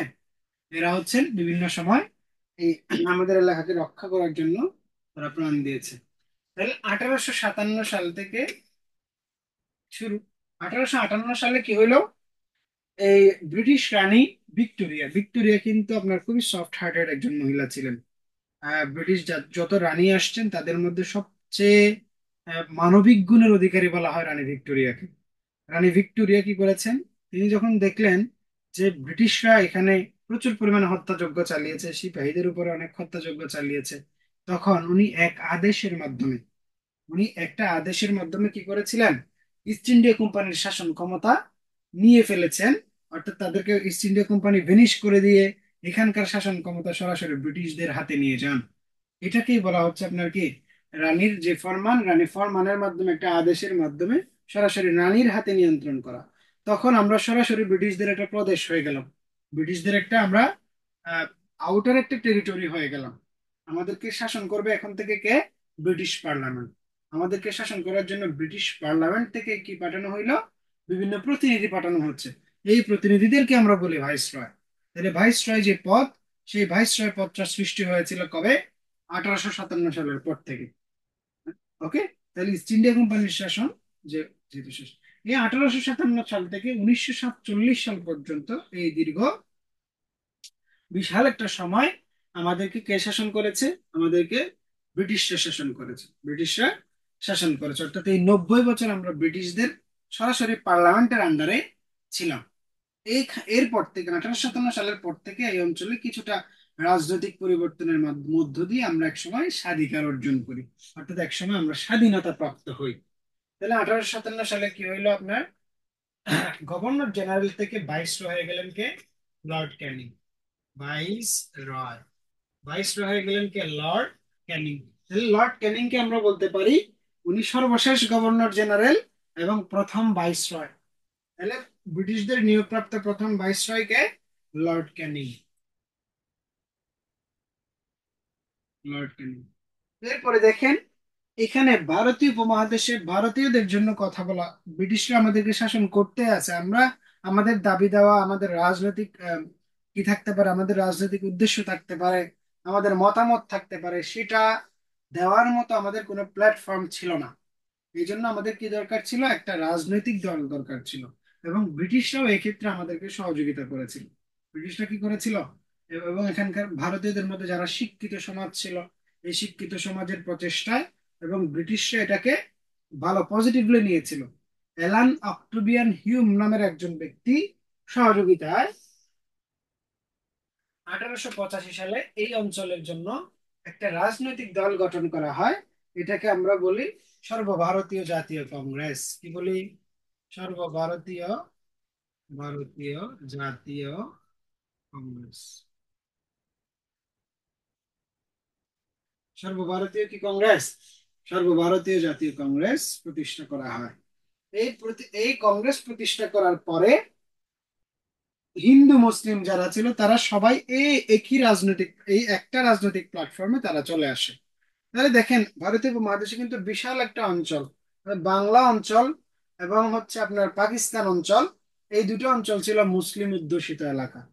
মুসলিম অধ্যুষিত এলাকা এবং জ্ঞান বিজ্ঞানের চর্চায় মুসলিমরা একটু পিছিয়ে থাকার কারণে ব্রিটিশরা ভারতীয়রা একচ্ছত্র ভাবে, যারা হিন্দু সম্প্রদায় ছিল তারা একচ্ছত্র ভাবে এখানকার রাজনৈতিক অধিকার ভোগ করার একটা টেন্ডেন্সি দেখা যায়। রাজনৈতিক অধিকার ভোগ করার কি দেখা যায়? টেন্ডেন্সি দেখা যায়। এর মধ্যে ব্রিটিশরা কিন্তু সিদ্ধান্ত নিয়ে নিল, তারা একটা সময় কি করতে চায়, তারা একটা সময় তারা চাচ্ছে কি, আমাদের যেহেতু এখানে জনবল কম, জনবল কম আছে, সেহেতু জনবল আরো বাড়িয়ে এই এলাকাটাকে যে কিভাবে পাকাপোক্ত করে শাসন করা যায়, সেই টেন্ডেন্সি তারা নিল। এই জন্য তারা দুই অঞ্চলকে ভাগ করার সিদ্ধান্ত নিল। দুই অঞ্চলকে কি করার সিদ্ধান্ত নিল? ভাগ করার। তারা চিন্তা করলো এদেরকে যদি ভাগ করে দেয় তাহলে এরা ইউনাইট থাকতে পারবে না, হ্যাঁ, ইউনিটিতে থাকতে পারবে না। আমরাও আমাদের মতো আমরা যেভাবে চাই ওভাবেই তাদেরকে শাসন করতে পারবো। অর্থাৎ আবার ডিভাইড এন্ড রুল পলিসি, অর্থাৎ ভাগ করো এবং শাসন করো নীতির মাধ্যমে তারা 1905 সালে, কত সালে, 1905 সালে বঙ্গভঙ্গের সিদ্ধান্ত নেয়। বঙ্গভঙ্গের সিদ্ধান্ত নেয়। তাহলে বঙ্গভঙ্গের সিদ্ধান্ত হইল, বঙ্গভঙ্গ হইল 1905 সালে। এই 1905 সালে বঙ্গভঙ্গ হওয়ার আগে থেকে ভারতীয় যারা মুসলিম ছিল, ভারত উপমহাদেশে যারা মুসলিম ছিল তারা বলল যে নিজে আমাদের জন্য কি দরকার, আমাদের জন্য একটা আলাদা রাজনৈতিক দল দরকার। আলাদা কি দরকার? রাজনৈতিক দল। কারণ মুসলিমদেরকে আলাদাভাবে রিপ্রেজেন্ট করার জন্য কোনো রাজনৈতিক কিংবা কোনো সামাজিক বড় বড় বড় কোনো প্ল্যাটফর্ম ছিল না। এই জন্য মুসলিম লীগ প্রতিনিধিরা 1906 সালে মুসলিম লীগ প্রতিনিধিরা লর্ড মিন্টুর কিসে অ্যাপ্রুভালের মাধ্যমে একটা রাজনৈতিক দল প্রতিষ্ঠা করে। তাহলে আমরা জানি কি, 1906 সালে মুসলিম লীগ প্রতিষ্ঠা হয়। কোন লীগ প্রতিষ্ঠা হয়? মুসলিম লীগ প্রতিষ্ঠা হয়। মুসলিম লীগ প্রতিষ্ঠা করা হয়। এখন আসেন, এই যে 1905 সালে বঙ্গভঙ্গ হইল, এই বঙ্গভঙ্গের প্রতিবাদে বঙ্গভঙ্গকে বঙ্গভঙ্গ এমন একটা বিষয়, এই বিষয়ের মাধ্যমে হিন্দু মুসলিম সম্পর্কের মধ্যে এমন একটা, মানে একটা চিরকাল একটা ফাটল তৈরি করে দিয়ে গিয়েছিল, যে ফাটলটাকে এখনো বিভিন্ন পলিটিক্যাল পার্টিরা ট্রাম্প কার্ড হিসেবে ইউজ করে। ঠিক আছে?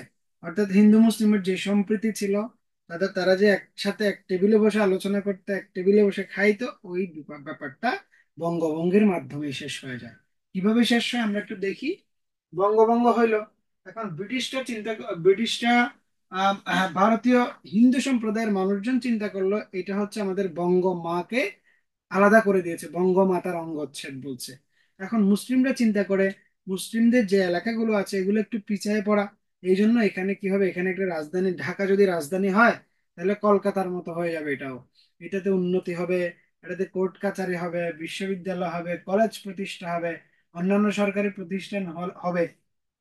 এই কারণে মুসলিমরা খুব খুশি হয়, হিন্দুরা খুবই বেজার হয়, তারা খুবই রাগ করে ব্যাপারটা নিয়ে।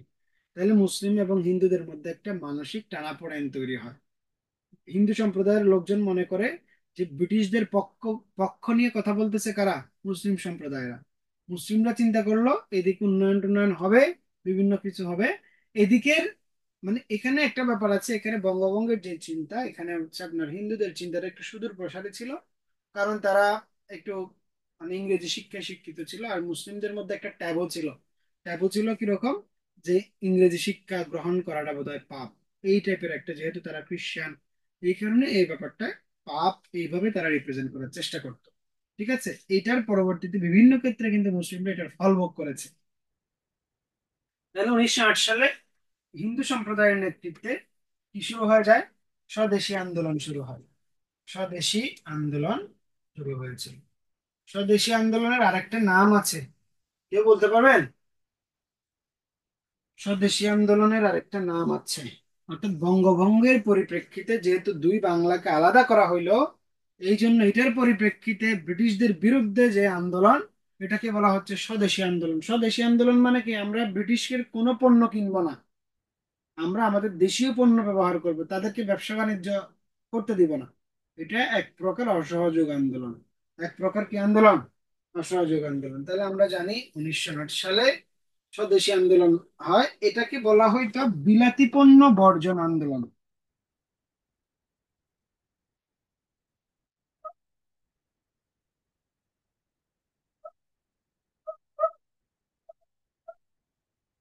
কি বলা হয়তো এটাকে? বিলাতি পণ্য বর্জন আন্দোলন। তাহলে 1908 সালে কি হলো? স্বদেশী আন্দোলন হলো। এরপরে দেখেন 1908 সালের এই আন্দোলনের পরিপ্রেক্ষিতে 1911 সালে আন্দোলনের এত তীব্রতা, ব্রিটিশরা চিন্তা করলো বঙ্গকে আবার এক করে দেই। এই জন্য 1911 সালে বঙ্গভঙ্গ রদ করা হয়। কি করা হচ্ছে? এটাকে বলা হয় বঙ্গভঙ্গ রদ করা হলো। বঙ্গভঙ্গ রদ করা হলো। এখন তাহলে কি হইলো? বঙ্গভঙ্গ রদ করার সিদ্ধান্তে হিন্দুরা খুব খুশি হইলো, মুসলিমরা খুব রাগ করলো। তাহলে মুসলিম হিন্দুদের মধ্যে আবার একটা টানাপোড়েন তৈরি হলো। এবং ওই সময় বিভিন্ন এলাকায় হিন্দু মুসলিমদের মধ্যে কি হইলো? মারামারি হয়েছে। ভারতের এবং বাংলা অঞ্চলের বিভিন্ন এলাকায় মারামারিও হয়েছে। ঠিক আছে, অর্থাৎ এই সিদ্ধান্তটা ব্রিটিশরা সিদ্ধান্ত নিলে এখানে আমাদের মধ্যে দাঙ্গার পর্যায়ে চলে গেছে বিষয়টা। ওকে, তারপর আসেন এই যে হিন্দু মুসলিমদের যে ফাটলটা, সেটার ফলাফল হচ্ছে দেশভাগ। অর্থাৎ এইরকম একটা বাজে ফলাফল হয়েছিল, সেটা আসলে অকল্পনীয়। এত মানুষের প্রাণ গিয়েছিল, খুবই অভাবনীয় একটা বাজে একটা ফলাফল হয়েছিল আর কি। তাহলে দেখেন, এরপর আমরা দেখি 1912 সাল। 1912 সালে এই বঙ্গভঙ্গ রদ করার পরে আহ, নবাব সলিমুল্লাহ সহ মুসলিম লীগের বেশ কয়েকজন নেতা, বিশেষ করে নবাব সলিমুল্লাহ ব্রিটিশদের সাথে, লর্ড হার্ডিঞ্জের সাথে যোগাযোগ করে এই অঞ্চলে পড়াশোনার জন্য একটা বিশ্ববিদ্যালয়ের ব্যবস্থা করেছিলেন। এবং তিনি জায়গা দিবেন, আর তারা বিশ্ববিদ্যালয়ে একটা অ্যাপ্রুভাল নিয়ে আসবে ব্রিটিশ পার্লামেন্ট থেকে। ওকে, তো ব্যারিস্টার নাথানের মাধ্যমে 1912 সালে নাথান কমিশন গঠিত হয়। সেই নাথান কমিশনের মাধ্যমে একটা বিশ্ববিদ্যালয় এখানে কি করা হয়? মঞ্জুর করা হয়। সেটির নাম হচ্ছে ঢাকা বিশ্ববিদ্যালয়। যদি এটার বিরুদ্ধে অনেক ভারতীয়দের মধ্যেও বিরোধিতা তৈরি হয়, এটার কারণে যে রবীন্দ্রনাথ বলেছিলেন যে মূর্খের দেশে কিসের বিশ্ববিদ্যালয়, তাই না?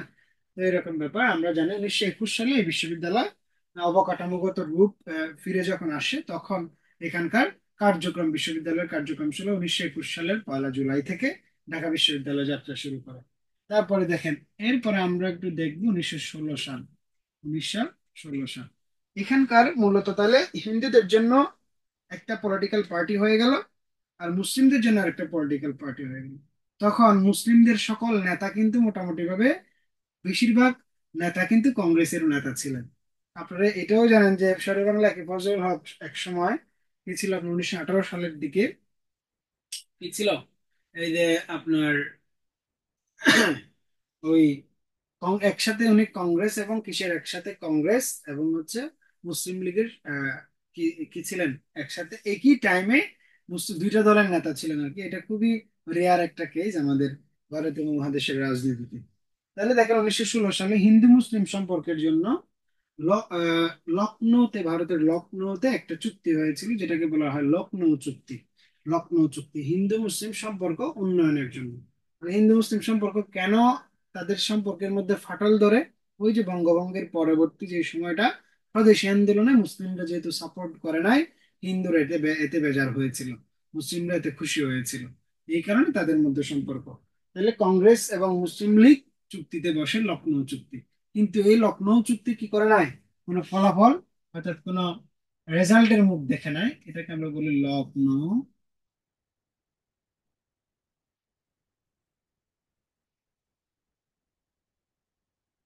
লখনৌ চুক্তি। কি চুক্তি? লখনৌ চুক্তি। এর মধ্যে কিন্তু ব্রিটিশরাও থেমে নাই। এখানকার এলাকার মানুষকে দমাতে, তারা তাদের কথা বলা দমাতে, তাদের সংবাদপত্রকে নিয়ন্ত্রণ করতে আমরা জানি 1918 সালে একটা আইন গঠন করেছিল, নাম হচ্ছে রাওলাট আইন। রাওলাট আইন হচ্ছে একটা দমনমূলক আইন। দমনমূলক আইন, সংবাদপত্র যে গণমাধ্যমগুলো ছিল, সংবাদপত্র ছিল, তাদেরকে তাদের কণ্ঠ রোধ করার জন্য রাওলাট আইনের সৃষ্টি করেছিল। এবং আমরা এটাও জানি 1919 সালে, 1919 সালে জালিয়ানওয়ালাবাগ হত্যাকাণ্ড চালিয়েছিল। কি চালিয়েছিল? জালিয়ানওয়ালাবাগ হত্যাকাণ্ড। জালিয়ানওয়ালাবাগ হত্যাকাণ্ড চালিয়েছিল একটা বৈশাখী অনুষ্ঠানে। হ্যাঁ, পয়লা বৈশাখ উদযাপন অনুষ্ঠানে এই হত্যা চালিয়েছিল জেনারেল ডায়ার নামের একজন ব্যক্তি। হ্যাঁ, জালিয়ানওয়ালাবাগ হত্যাকাণ্ড। এরপর আমরা এটাও জানি যে 1920 সালে একটা আন্দোলন প্রতিষ্ঠা হয়েছিল প্রথম বিশ্বযুদ্ধের প্রেক্ষিতে। এটাকে বলা হয় খেলাফত আন্দোলন। এই আন্দোলন খেলাফত আন্দোলন।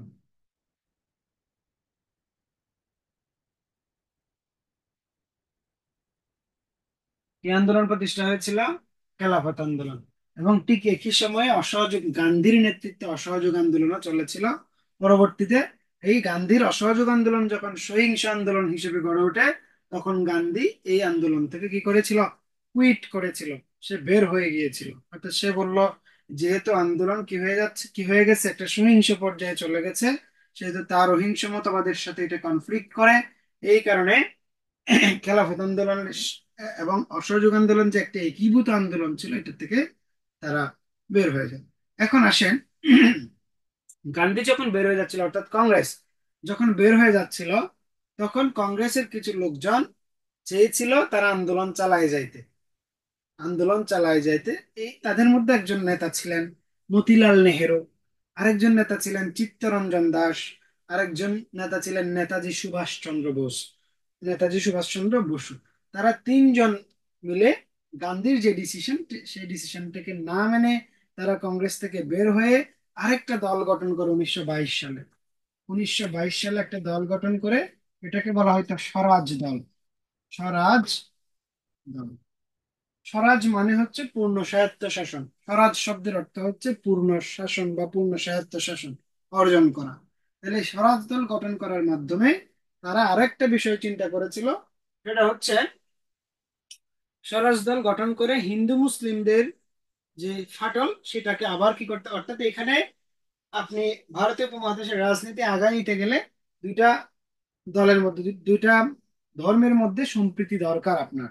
এই কারণে স্বরাজ দল কি করেছে 1923 সালে, কত সালে, 1923 সালে একটা চুক্তি করলো, হিন্দু মুসলিমের একটা চুক্তি, নাম হচ্ছে বেঙ্গল প্যাক্ট। কি নাম? বেঙ্গল, বেঙ্গল কি আপনার প্যাক্ট। এই যে প্যাক্ট, প্যাক্ট মানে হচ্ছে চুক্তি, বেঙ্গল প্যাক্ট।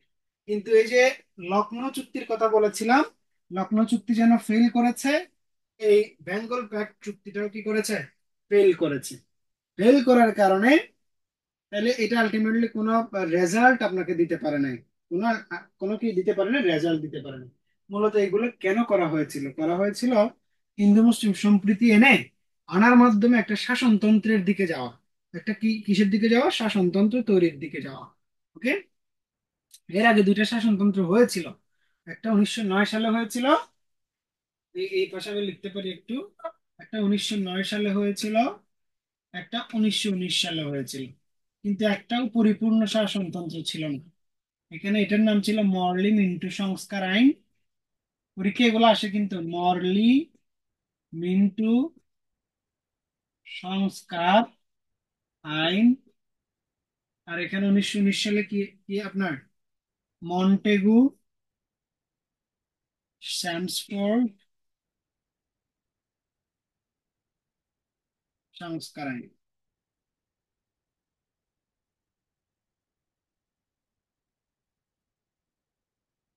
মরলি মিন্টু সংস্কার আইন এবং মন্টেগু স্যামসফোর্ড সংস্কার আইন। মন্টেগু স্যামসফোর্ড সংস্কার আইন। তাহলে এবার আসেন বেঙ্গল প্যাক্ট, হলে বেঙ্গল প্যাক্টও কিন্তু ফেল করেছে। তাহলে এখন আসেন, সবগুলো ফেল করতে করছে যেহেতু ব্রিটিশরা, 1927 সালে, কত সালে, 1927 সালে তারা একটা কমিশন প্রেরণ করেছিল। এটার নাম হচ্ছে সাইমন কমিশন। কি কমিশন? Simon commission. সাইমন কি? সাইমন কমিশন, 1927 সালে সাইমন কমিশন। এখন ঝামেলা কাদের মধ্যে? হিন্দু এবং মুসলিমদের মধ্যে। আসছে কারা? ব্রিটিশরা। কাকে পাঠালো? সাইমনকে পাঠালো। হ্যাঁ, 3 সদস্য বিশিষ্ট একটা কমিশন। এই 3 সদস্যের মধ্যে কেউ, সবাই ব্রিটিশ ছিল, এবং তারা এসে নিজেরা নিজেরা একটা সিদ্ধান্ত নিয়ে চলে গেল। অর্থাৎ ভারতীয় উপমহাদেশের মানুষের সিদ্ধান্ত নিচ্ছে, কিন্তু এখান থেকে কোনো প্রতিনিধি তারা রাখে নাই। এই জন্য এটাকে বলা হয়তো অল হোয়াইট কমিশন। কি কমিশন বলা হয়তো? অল হোয়াইট কমিশন, যেহেতু সব সাদাদেরকে নিয়ে গঠিত কমিশন। বরং যাওয়ার সময় এই সাইমন কমিশন যখন ব্রিটেনে ব্যাক করবে, তখন তারা এই এলাকার মানুষকে অপমান করে চলে গিয়েছিল যে এখানে এত মানুষ থাকতে, এত শিক্ষিত মানুষজন বলছি আমরা, তারা থাকতে এই অঞ্চলের মানুষের জন্য একটা শাসনতন্ত্র তৈরি করার এমন কেউ নাই। অর্থাৎ অনেকটা অপমান করে তারা চলে গিয়েছিল। এই ক্ষোভে, এই রাগে 1928 সালে 1928 সালে ভারতীয়দের জন্য একটা পরিপূর্ণ শাসনতন্ত্র তৈরি করেছিলেন কে? মতিলাল নেহেরু। মতিলাল নেহেরু। ওকে, মতিলাল নেহেরু, 1928 সালে। তাহলে এখন আসেন, মতিলাল নেহেরু যেহেতু শাসনতন্ত্র বানিয়েছেন, এই শাসনতন্ত্র তো জিন্না মানবে না। অর্থাৎ হিন্দু সম্প্রদায়, মুসলিম সম্প্রদায়ের যারা নেতা তারা তো মানবে না, স্বাভাবিকভাবেই মানবে না, কারণ এদের মধ্যে তো একটা কনফ্লিক্ট আছে, নাকি? পলিটিক্যাল কনফ্লিক্ট আগে থেকেই শুরু হয়েছিল। এই জন্য জিন্না কি করেছে? 1929 সালে জিন্নার 14 দফা দিয়েছিল।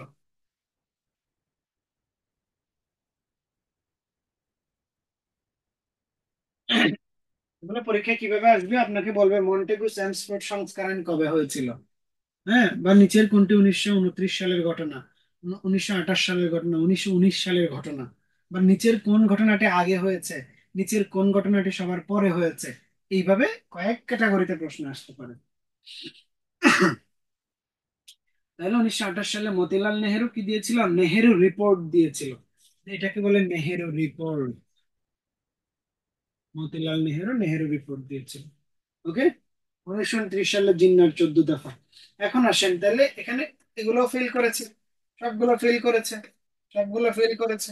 ফেল করার কারণে এখন আসেন, ব্রিটিশরা চিন্তা করলো তাহলে তোমরা এবার আমাদের কাছে আসো, আমরা গোল টেবিল বৈঠক করি। কি করি? গোল টেবিল বৈঠক করি। এইভাবে আমরা জানি 1930 থেকে 1932 সাল পর্যন্ত গোল টেবিল, রাউন্ড টেবিল কনফারেন্স চলে। গোল টেবিল বৈঠক চলে। এই গোল টেবিল বৈঠকের মাধ্যমে ভারতীয়দের জন্য কি শাসনতন্ত্র তৈরি করা যায় সেই বিষয়ে সিদ্ধান্ত হয়। এখানে মুসলিমরা চেয়েছিল আলাদা নির্বাচন ব্যবস্থা, সংরক্ষিত মুসলিম, কি বলে, যেখানে হিন্দু সংখ্যাগরিষ্ঠ মানুষ এলাকা থাকবে সেখানে মুসলিমদের জন্য সংরক্ষিত আসন থাকবে, যেখানে মুসলিমরা বেশি থাকবে সেখানে অমুসলিম আসন থাকবে। এই ধরনের একটা আলাদা নির্বাচন চেয়েছিল, আলাদা ভাগ করে। তারপরে দেখেন, এরপরে এখন আসেন, 1932 সালে একটা ব্রিটিশ প্রধানমন্ত্রী ছিল তখন, ম্যাকডোনাল্ড। ম্যাকডোনাল্ড কি করেছিল তখন? ব্রিটিশদের, দেখেন বিভিন্ন এলাকা যেমন কি বিহার, তারপর আমরা যদি দেখি পাঞ্জাব, এই এলাকাগুলোতে কিন্তু সমপরিমাণ, অর্থাৎ মোটামুটি 50-50 হিন্দু মুসলিমদের বসবাস ছিল। কাদের? হিন্দু মুসলিমদের বসবাস ছিল। তো এই কারণে এই এলাকাগুলোকে ভাগ করার জন্য, এই এলাকাগুলোকে কি করার জন্য, অর্থাৎ পাঞ্জাব তো আর হিন্দুরাও ছেড়ে দেবে না, মুসলিমরাও ছেড়ে দেবে না, এই জন্য তাকে ভাগ করার জন্য, বিহারকে ভাগ করার জন্য কি করা হলো? একটা সাম্প্রদায়িক রুয়েদাদ, সাম্প্রদায়িকতার ভিত্তিতে যেহেতু একটা এলাকা ভাগ করা হচ্ছে, এই জন্য দিছে ম্যাকডোনাল্ডে। 32 সালে ম্যাকডোনাল্ড কি ঘোষণা করেছিল? ম্যাকডোনাল্ড এর সাম্প্রদায়িক রুয়েদাদ।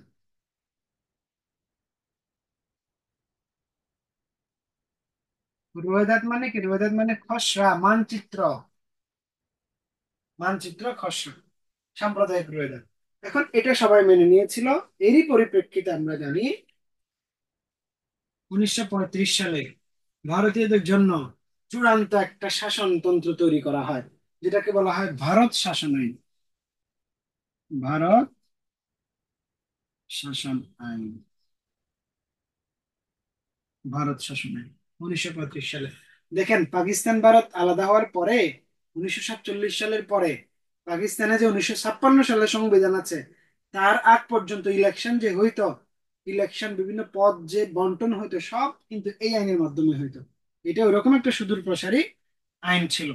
ভারতে ভারত এই আইন ভারত এই আইনকে ফলো করেছে 1950 সাল পর্যন্ত। পাকিস্তান এই আইনকে ফলো করেছে 1956 সাল পর্যন্ত। 1935 সালের ভারত শাসনের এটার ভিত্তিতে আমরা জানি 1937 সালে প্রথম অবিভক্ত বাংলায় প্রথম নির্বাচন অনুষ্ঠিত হয়েছিল। অবিভক্ত বাংলায় কি কি অনুষ্ঠিত হয়েছিল?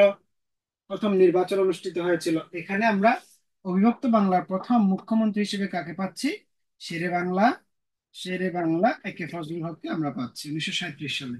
উনি দ্বিতীয়বার আবার উনি কি হয়েছিলেন?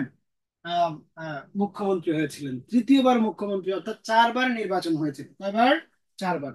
প্রথমবার মুখ্যমন্ত্রী হয়েছিলেন শেরে বাংলা, দ্বিতীয়বার মুখ্যমন্ত্রী হয়েছিলেন শেরে বাংলা, তৃতীয়বার মুখ্যমন্ত্রী হয়েছিলেন খাজা নাজিমুদ্দিন, চতুর্থবার অর্থাৎ সর্বশেষ মুখ্যমন্ত্রী হয়েছিলেন হোসেন শহীদ সোহরাওয়ার্দী। তাহলে অবিভক্ত বাংলার সর্বশেষ মুখ্যমন্ত্রী হচ্ছে হোসেন শহীদ সোহরাওয়ার্দী। অবিভক্ত বাংলার হোসেন কি বলে প্রথম মুখ্যমন্ত্রী হচ্ছেন এই যে হোসেন কি বলে শেরে বাংলা একে ফজলুল হক। এই তিনজন যে নেতা আমরা পাচ্ছি, একে ফজলুল হক, খাজা নাজিমুদ্দিন যদিও পাকিস্তানপন্থী ছিল, এবং হোসেন শহীদ সোহরাওয়ার্দী, এই তিনজন লোক যারা পরবর্তীতে কি আনছে? পাকিস্তান আনছে। পাকিস্তান আনার ক্ষেত্রে গুরুত্বপূর্ণ ভূমিকা পালন করেছে। তাদের তিনজনের কবর কিন্তু এক জায়গায়, ঢাকা বিশ্ববিদ্যালয়ে বাংলা একাডেমির পাশে তিন নেতার মাজার বলা হয়। কি বলা হয়? তিন নেতার মাজার বলা হয়। তাহলে 1937 সালে ইলেকশন হইলো, এবং ইলেকশনের পরবর্তীতে দেখা যায় আস্তে আস্তে দেশ বিভাগের দিকে আমরা আগায় যাব। 1900 কত সাল? 39 সালে জিন্না তখন, তাহলে এখন মুসলিম লীগের কৃষক প্রজা পার্টির নেতা হচ্ছে শেরে বাংলা কে ফজল হক, মুসলিমদের নেতাও উনি। আবার মুসলিম লীগের মুসলিমদের নেতা হচ্ছে জিন্না। ওকে। তাহলে এখন জিন্না কি দিয়েছিল? জিন্না দ্বি জাতি তত্ত্ব দিয়েছে। দ্বি জাতি তত্ত্ব দিয়েছে।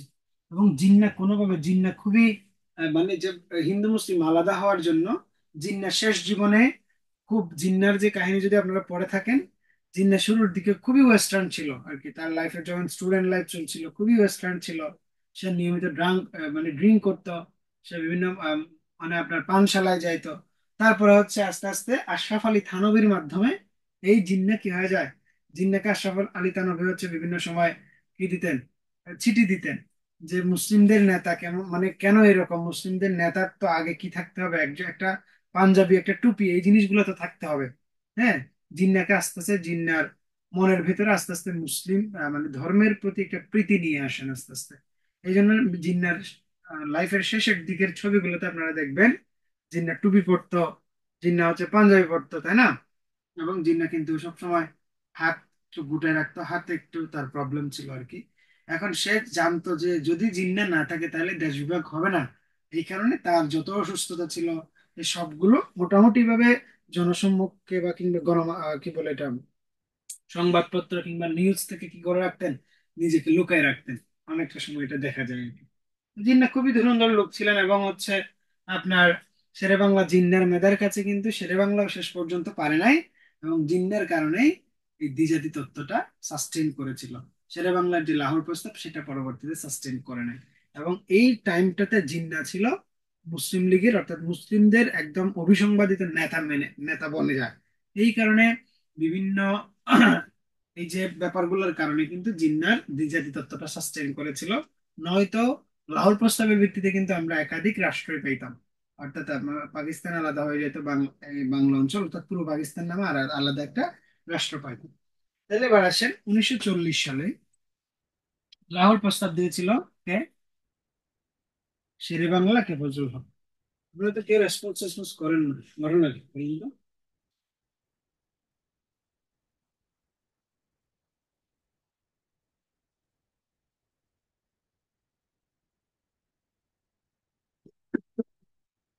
এই ঘটনা কি রেসপন্স করেন না কেন?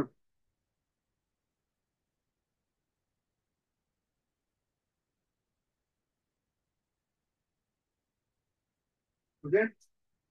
তাহলে এবার আসেন 40 সালে লাহোর প্রস্তাব, এরপরে আমরা জানি এই লাহোর প্রস্তাব দেওয়ার পরে ব্রিটিশদের আস্তে আস্তে কি করে, ব্রিটিশদের আস্তে আস্তে ঘুম ভাঙে। ব্রিটিশরা চিন্তা করলো তাদের যে ক্ষমতাটা এখানে আরো লেন্দি করতে, আরো লেন্দি করতে, লেন্দি করার জন্য তারা দ্বিতীয় বিশ্বযুদ্ধে এখানকার মানুষের কাছ থেকে, অর্থাৎ এখানকার রাষ্ট্রের কাছ থেকে কিছু সৈন্যের জন্য, দ্বিতীয় বিশ্বযুদ্ধে ব্রিটেন কিন্তু খুব বাজে একটা অবস্থা ছিল, শেষের দিকে ভালো অবস্থানে আসছে। তো এই কারণে 1942 সালে, 1942 সালে একজন লোককে পাঠিয়েছিল, তার নাম হচ্ছে আহ, স্ট্যাফোর্ড ক্রিপস। এই ক্রিপসের বিরুদ্ধে যে আন্দোলন, এটাকে বলা হয় ভারত ছাড় আন্দোলন। হ্যাঁ, ভারত ছাড় আন্দোলন। তাহলে 1942 সালে ব্রিটিশরা পাঠাইছিল ক্রিপস মিশন। এই ক্রিপস মিশনের বিরুদ্ধে যে আন্দোলন করছিল মহাত্মা গান্ধী, এটাকে বলা হয় ভারত ছাড় আন্দোলন। তাহলে 1942 সালে গুরুত্বপূর্ণ দুইটা ঘটনা আমরা পাই। একটা হচ্ছে 1942 সালের ভারত ছাড় আন্দোলন, একটা হচ্ছে 1942 সালের ক্রিপস মিশন। ওকে। তারপর ব্রিটিশদের কারণে 1943 সালে এই অঞ্চলে কি হয়েছিল, দুর্ভিক্ষ হয়েছিল, দুর্ভিক্ষ হয়েছিল, যেটাকে আমরা কি বলি, 43-এর মনন্তর বলি। 43-এর মনন্তর বলি, মনন্তর, বা 50-এর মনন্তর বলি। 1943 সাল, বাংলায় হবে কত সাল? বাংলায় হবে 1350 সাল। ওকে। তারপর আসেন 1946 সালে তারা আরেকটা মিশন পাঠিয়েছিল, এটার নাম হচ্ছে মন্ত্রী মিশন পরিকল্পনা। মন্ত্রী মিশন, বলেন। স্যার 1937 সাল থেকে একটু আবার বুঝাই দেন, বুঝতে পারি নাই। 1937 সাল থেকে, ওকে ওকে। আমরা বলেছি 1935 সালে কি হলো, ভারতীয়দের জন্য একটা শাসনতন্ত্র তৈরি করা হয়েছিল, যেটার নাম কি, যেটার নাম হচ্ছে ভারত শাসন আইন 1935। ওকে, ভারত শাসন আইন 1935। এই ভারত শাসন আইনের ভিত্তিতে প্রথম আইন হয়েছে 35-এ, নির্বাচন হয়েছে 1937-এ। তাহলে অবিভক্ত বাংলা, অবিভক্ত বাংলা কেন বলছি, বাংলা তো ভাগ হয়েছে 1947-এ। তাহলে এর আগে পুরোটা সময় তো অবিভক্ত বাংলা। 1937-এ নির্বাচন হলো। এই অবিভক্ত বাংলার নির্বাচনে প্রথম মুখ্যমন্ত্রী হলো কে, শেরে বাংলা কে ফজলুল হক। দ্বিতীয় মুখ্যমন্ত্রী হলো আবার উনি, অর্থাৎ উনি টানা দুইবার মুখ্যমন্ত্রী হয়েছেন। তৃতীয়বারের মতো আসেন কে, খাজা নাজিমুদ্দিন। চতুর্থবার আসেন কে, শেরে বাংলা কে ফজলুল হক, সরি, হোসেন শহীদ সোহরাওয়ার্দী। অর্থাৎ 37 থেকে 47 পর্যন্ত আমরা কয়জন মুখ্যমন্ত্রী পাচ্ছি, চারজন মুখ্যমন্ত্রী পাচ্ছি। তার মধ্যে একজন দুইবার এসছেন। ওকে। তাহলে এরপরে দেখেন 1939-এ দ্বিজাতি তত্ত্ব ঘোষণা করেছে কে, দ্বিজাতি তত্ত্ব ঘোষণা করেছে মোহাম্মদ আলী জিন্নাহ। মোহাম্মদ আলী জিন্নাহ বলেছেন যে হিন্দু মুসলিম আলাদা কি হবে, রাষ্ট্র হবে। হিন্দু এবং মুসলিমদের জন্য কি হবে, আলাদা রাষ্ট্র হবে। তারপরে 1939 সালে, 1940 সালে লাহোর প্রস্তাবে শেরেবাংলা কি বলেছেন, মুসলিমদের জন্য আলাদা, মুসলিমদের জন্য একাধিক রাষ্ট্র হবে। তাহলে মুসলিমদের জন্য, উনি কিন্তু হিন্দুদের কথা বলেন নাই, উনি বলেছেন মুসলিমদের জন্য একাধিক রাষ্ট্র হবে। জিন্নাহ বলেছিলেন হিন্দু মুসলিমদের জন্য একাধিক রাষ্ট্র, অর্থাৎ একটা হিন্দু রাষ্ট্র, একটা মুসলিম রাষ্ট্র। ওকে। জিন্নাহ আমাদের জন্য শেরেবাংলা ফজলুল হক আমাদের স্বার্থের দিকে তাকিয়ে পূর্ব পাকিস্তানকে উনি আলাদা করতে চেয়েছিলেন। ওকে। তারপরে আসেন 1942 সালে দুইটা আন্দোলন হয় এখানে, একটা দুইটা বিষয় আছে এখানে। একটা হচ্ছে ভারত ছাড় আন্দোলন, অর্থাৎ ব্রিটিশরা যখন বাংলায় আসে, এই ভারতীয় উপমহাদেশে আসে কেন, দ্বিতীয় বিশ্বযুদ্ধে তাদেরকে হেল্প করার জন্য, এখানকার নেতাদের সাথে কথা বলতে, অর্থাৎ যেন তারা সৈন্যবাহিনী দিয়ে ব্রিটেনকে সহযোগিতা করে। ব্রিটেন কার সাথে লড়ছিল তখন, জার্মানির সাথে লড়ছিল। তখন গান্ধী ক্রিপসকে তাড়াই দেওয়ার জন্য ব্রিটিশ যারা প্রতিনিধি আসছিল, তা কে আসছিল বললাম, স্যার স্ট্যাফোর্ড ক্রিপস। ক্রিপস আসছিল ক্রিপসকে তাড়াই দেওয়ার জন্য, যে আন্দোলন করেছে তাকে বলা হচ্ছে ভারত ছাড় আন্দোলন। তারপর 1943 সালে যখন জাপান মায়ানমারকে দখল করে রেখেছিল, দ্বিতীয় বিশ্বযুদ্ধ কিন্তু তখন চলমান, জাপান যখন মিয়ানমারকে দখল করেছিল, তখন জাপান থেকে খাদ্যশস্য, মিয়ানমার থেকে চাল এই অঞ্চলে আসতে পারে নাই। এই জন্য একটা দুর্ভিক্ষ হয়েছিল। এই দুর্ভিক্ষকে বলা হচ্ছে 1943 সালের মনন্তর, অথবা বাংলা যদি বাংলা সাল হবে কবে, কত, 1350 সন। 1350 সনের মনন্তর বলা হয়, অথবা 43-এর মনন্তর বলা হয়। মনন্তর মানে হচ্ছে দুর্ভিক্ষ। এরপরে 46-এ তারা মন্ত্রী মিশন পরিকল্পনার মাধ্যমে এই অঞ্চলটা ভাগ করার সিদ্ধান্ত নেয়। তাহলে মন্ত্রী মিশন পরিকল্পনার মাধ্যমে দুইটা পরিকল্পনা হয়। একটার নাম হচ্ছে লর্ড মাউন্ট ব্যাটেন পরিকল্পনা, একটা হচ্ছে আপনার Radcliffe commission. Radcliffe commission, Mountbatten পরিকল্পনার মাধ্যমে ভারত পাকিস্তান ভাগ হয়ে যাবে।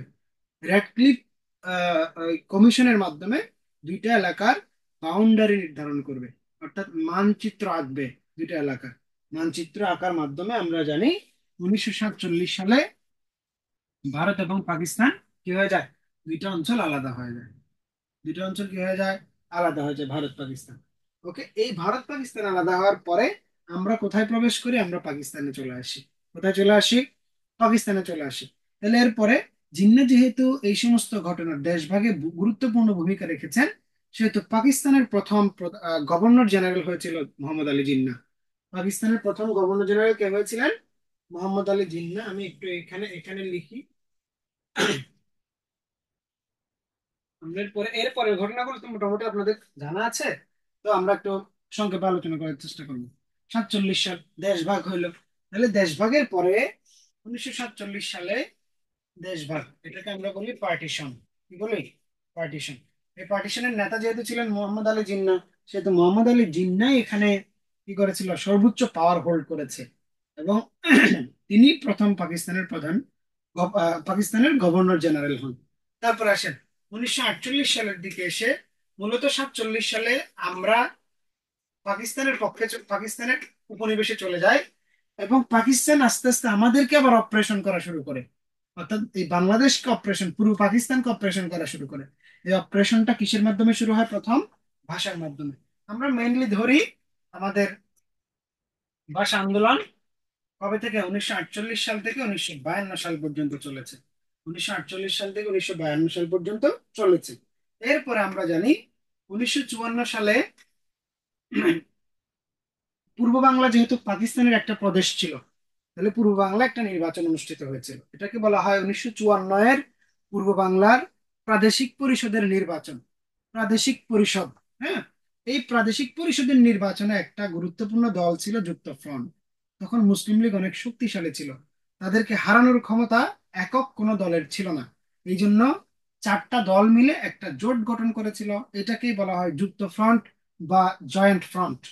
1954 সালের ইলেকশনে, এই ইলেকশনটাকে আমরা বলি প্রাদেশিক ইলেকশন, প্রাদেশিক নির্বাচন, অথবা যুক্ত ফ্রন্ট নির্বাচন।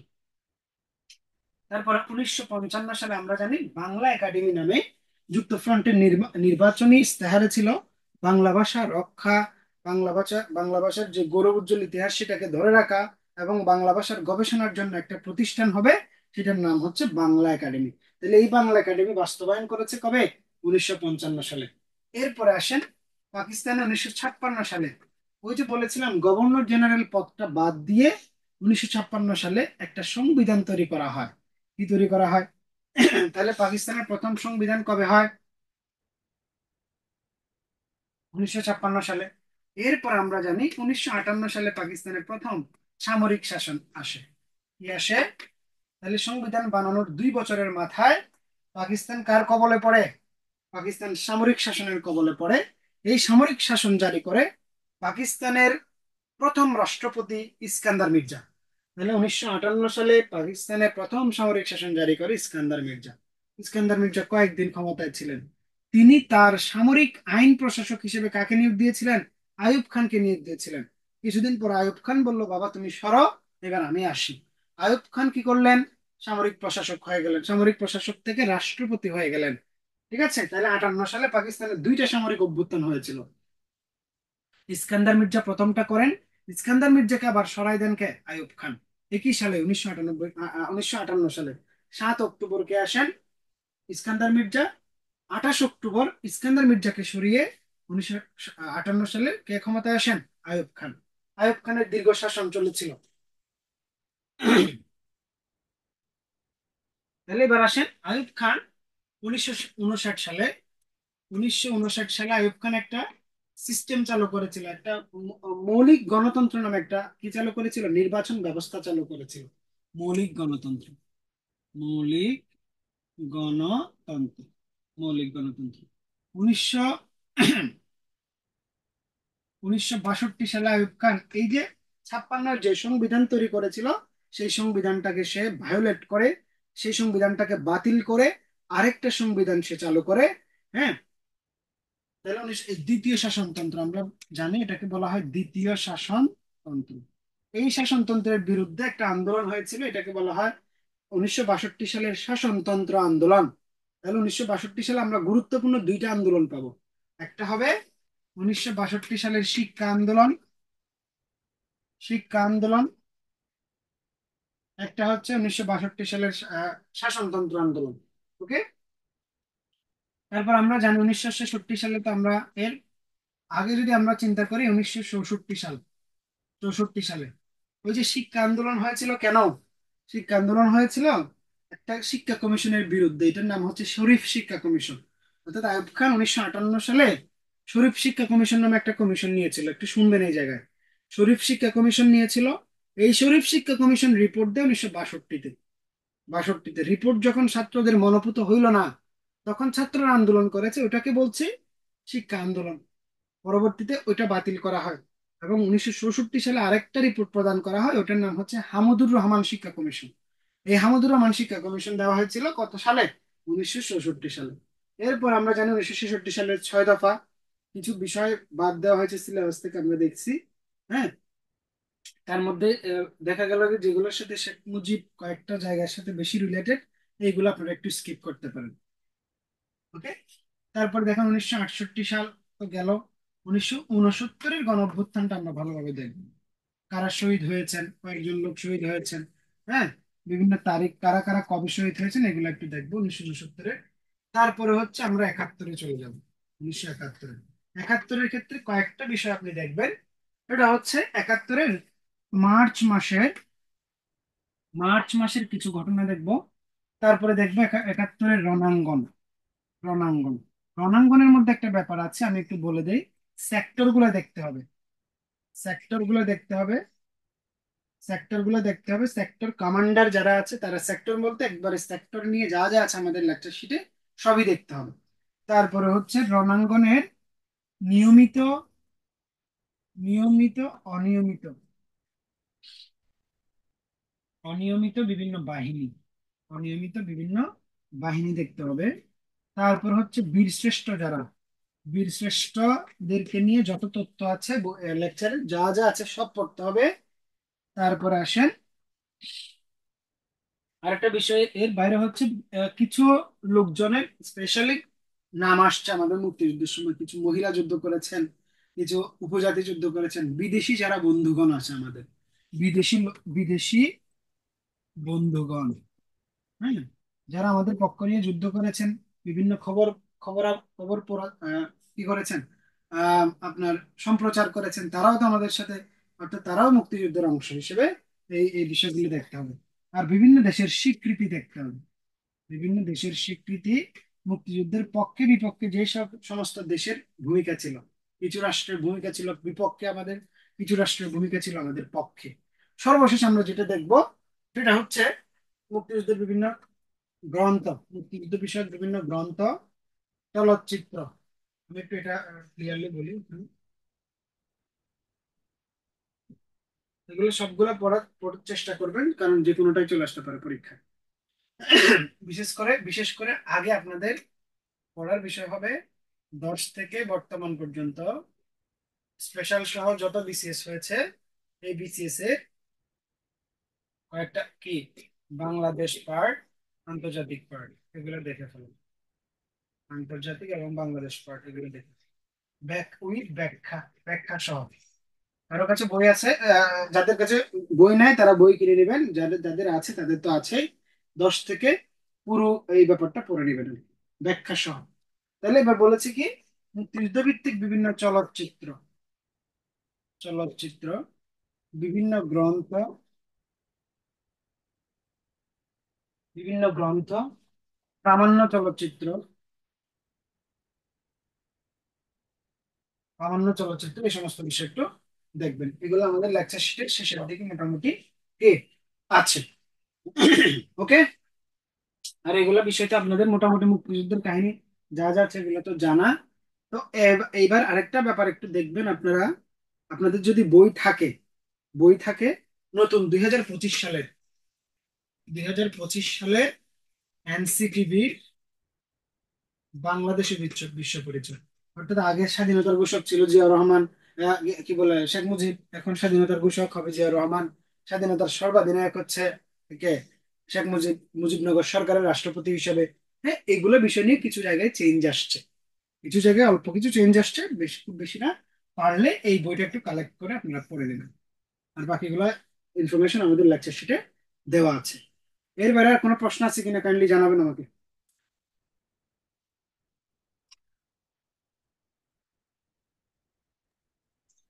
স্যার আছে কিনা? বিশেষ করে এখন হচ্ছে তো আমাদের সময় কম শুনেছি। হ্যাঁ, আহ, হ্যাঁ, হ্যাঁ।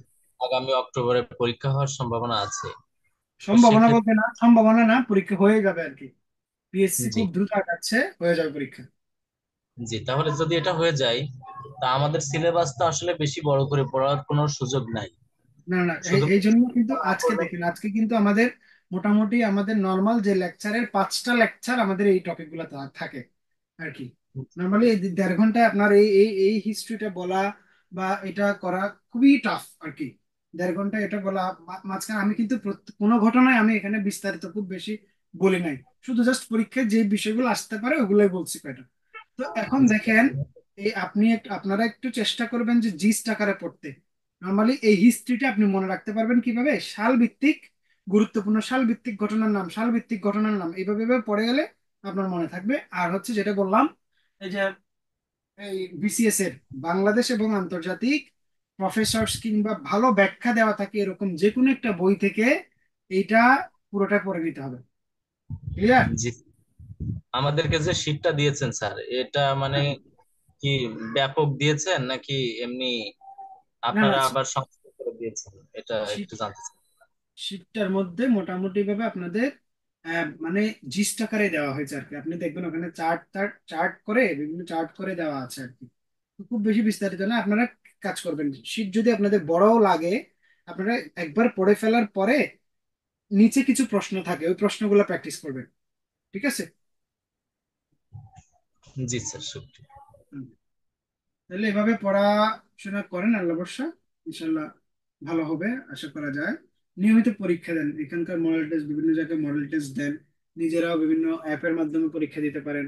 পরীক্ষা দিতে থাকেন, পরীক্ষা দিয়ে ব্যাখ্যা পড়ে একটা নিজের মতো একটা বিষয় গুছাই নেবেন। যেগুলো পারেন ওগুলো নোট করার দরকার নেই, যেগুলো পারেন না, আপনার বারবার ভুল হচ্ছে, ওই জিনিসগুলো আপনি একটা ছোট খাতায় নিয়ে আসেন, প্রত্যেকটা সাবজেক্টের জন্য আলাদা আলাদা খাতা বানাবেন, ওগুলো টুকায় রাখবেন।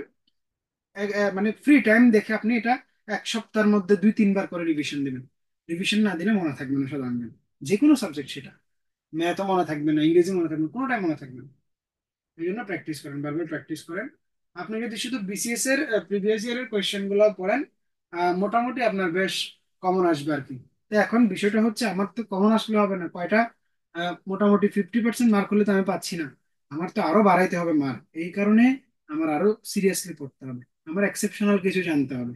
নয়তো আমি প্রিলিতে যদি আমার 30-40 না থাকে, আমি হয়তো ক্যাডার পাবো না। ঠিক আছে? 30-40, 130-40 যদি না থাকে, যেহেতু প্রিলির মার্কের উপর ডিপেন্ড করবে। ভালো ভালো যে ইউনিভার্সিটি গুলো আছে, ভালো ভালো যে পোলাপান গুলো ভালো পড়াশোনা করছে, তারা কিন্তু প্রিলিতে অনেক মার্ক তুলবে তুলবে।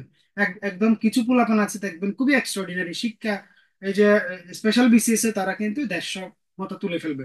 এইগুলো খুব রেয়ার কেসেসে হয়তো কিছু লোকজন তুলবে, কিন্তু অ্যাভারেজ মার্ক থাকবে আপনার ধরেন 125 থেকে 35-এর এর মধ্যে। তাহলে ওই যে ওই লাইনটা তো আপনার ধরতে হবে, ঠিক না? এই কারণে আপনাদের যেহেতু সাবজেক্টিভটাতে ভালো করার, যদি খুব বেশি ভালো করতে পারেন, তাহলে এদিকে একটু কম নিয়ে আপনি হচ্ছে ভালো করতে পারছেন। যদি দুইটার মধ্যে আবার ভালো একটা ব্যালেন্স করা যায়, আমার মনে হয় যে খুব ভালো হয় আর কি। ওকে, তাহলে সবাই ভালো থাকবেন, সুস্থ থাকবেন, আমি শেষ করছি। সবার জন্য শুভকামনা। আসসালামু আলাইকুম।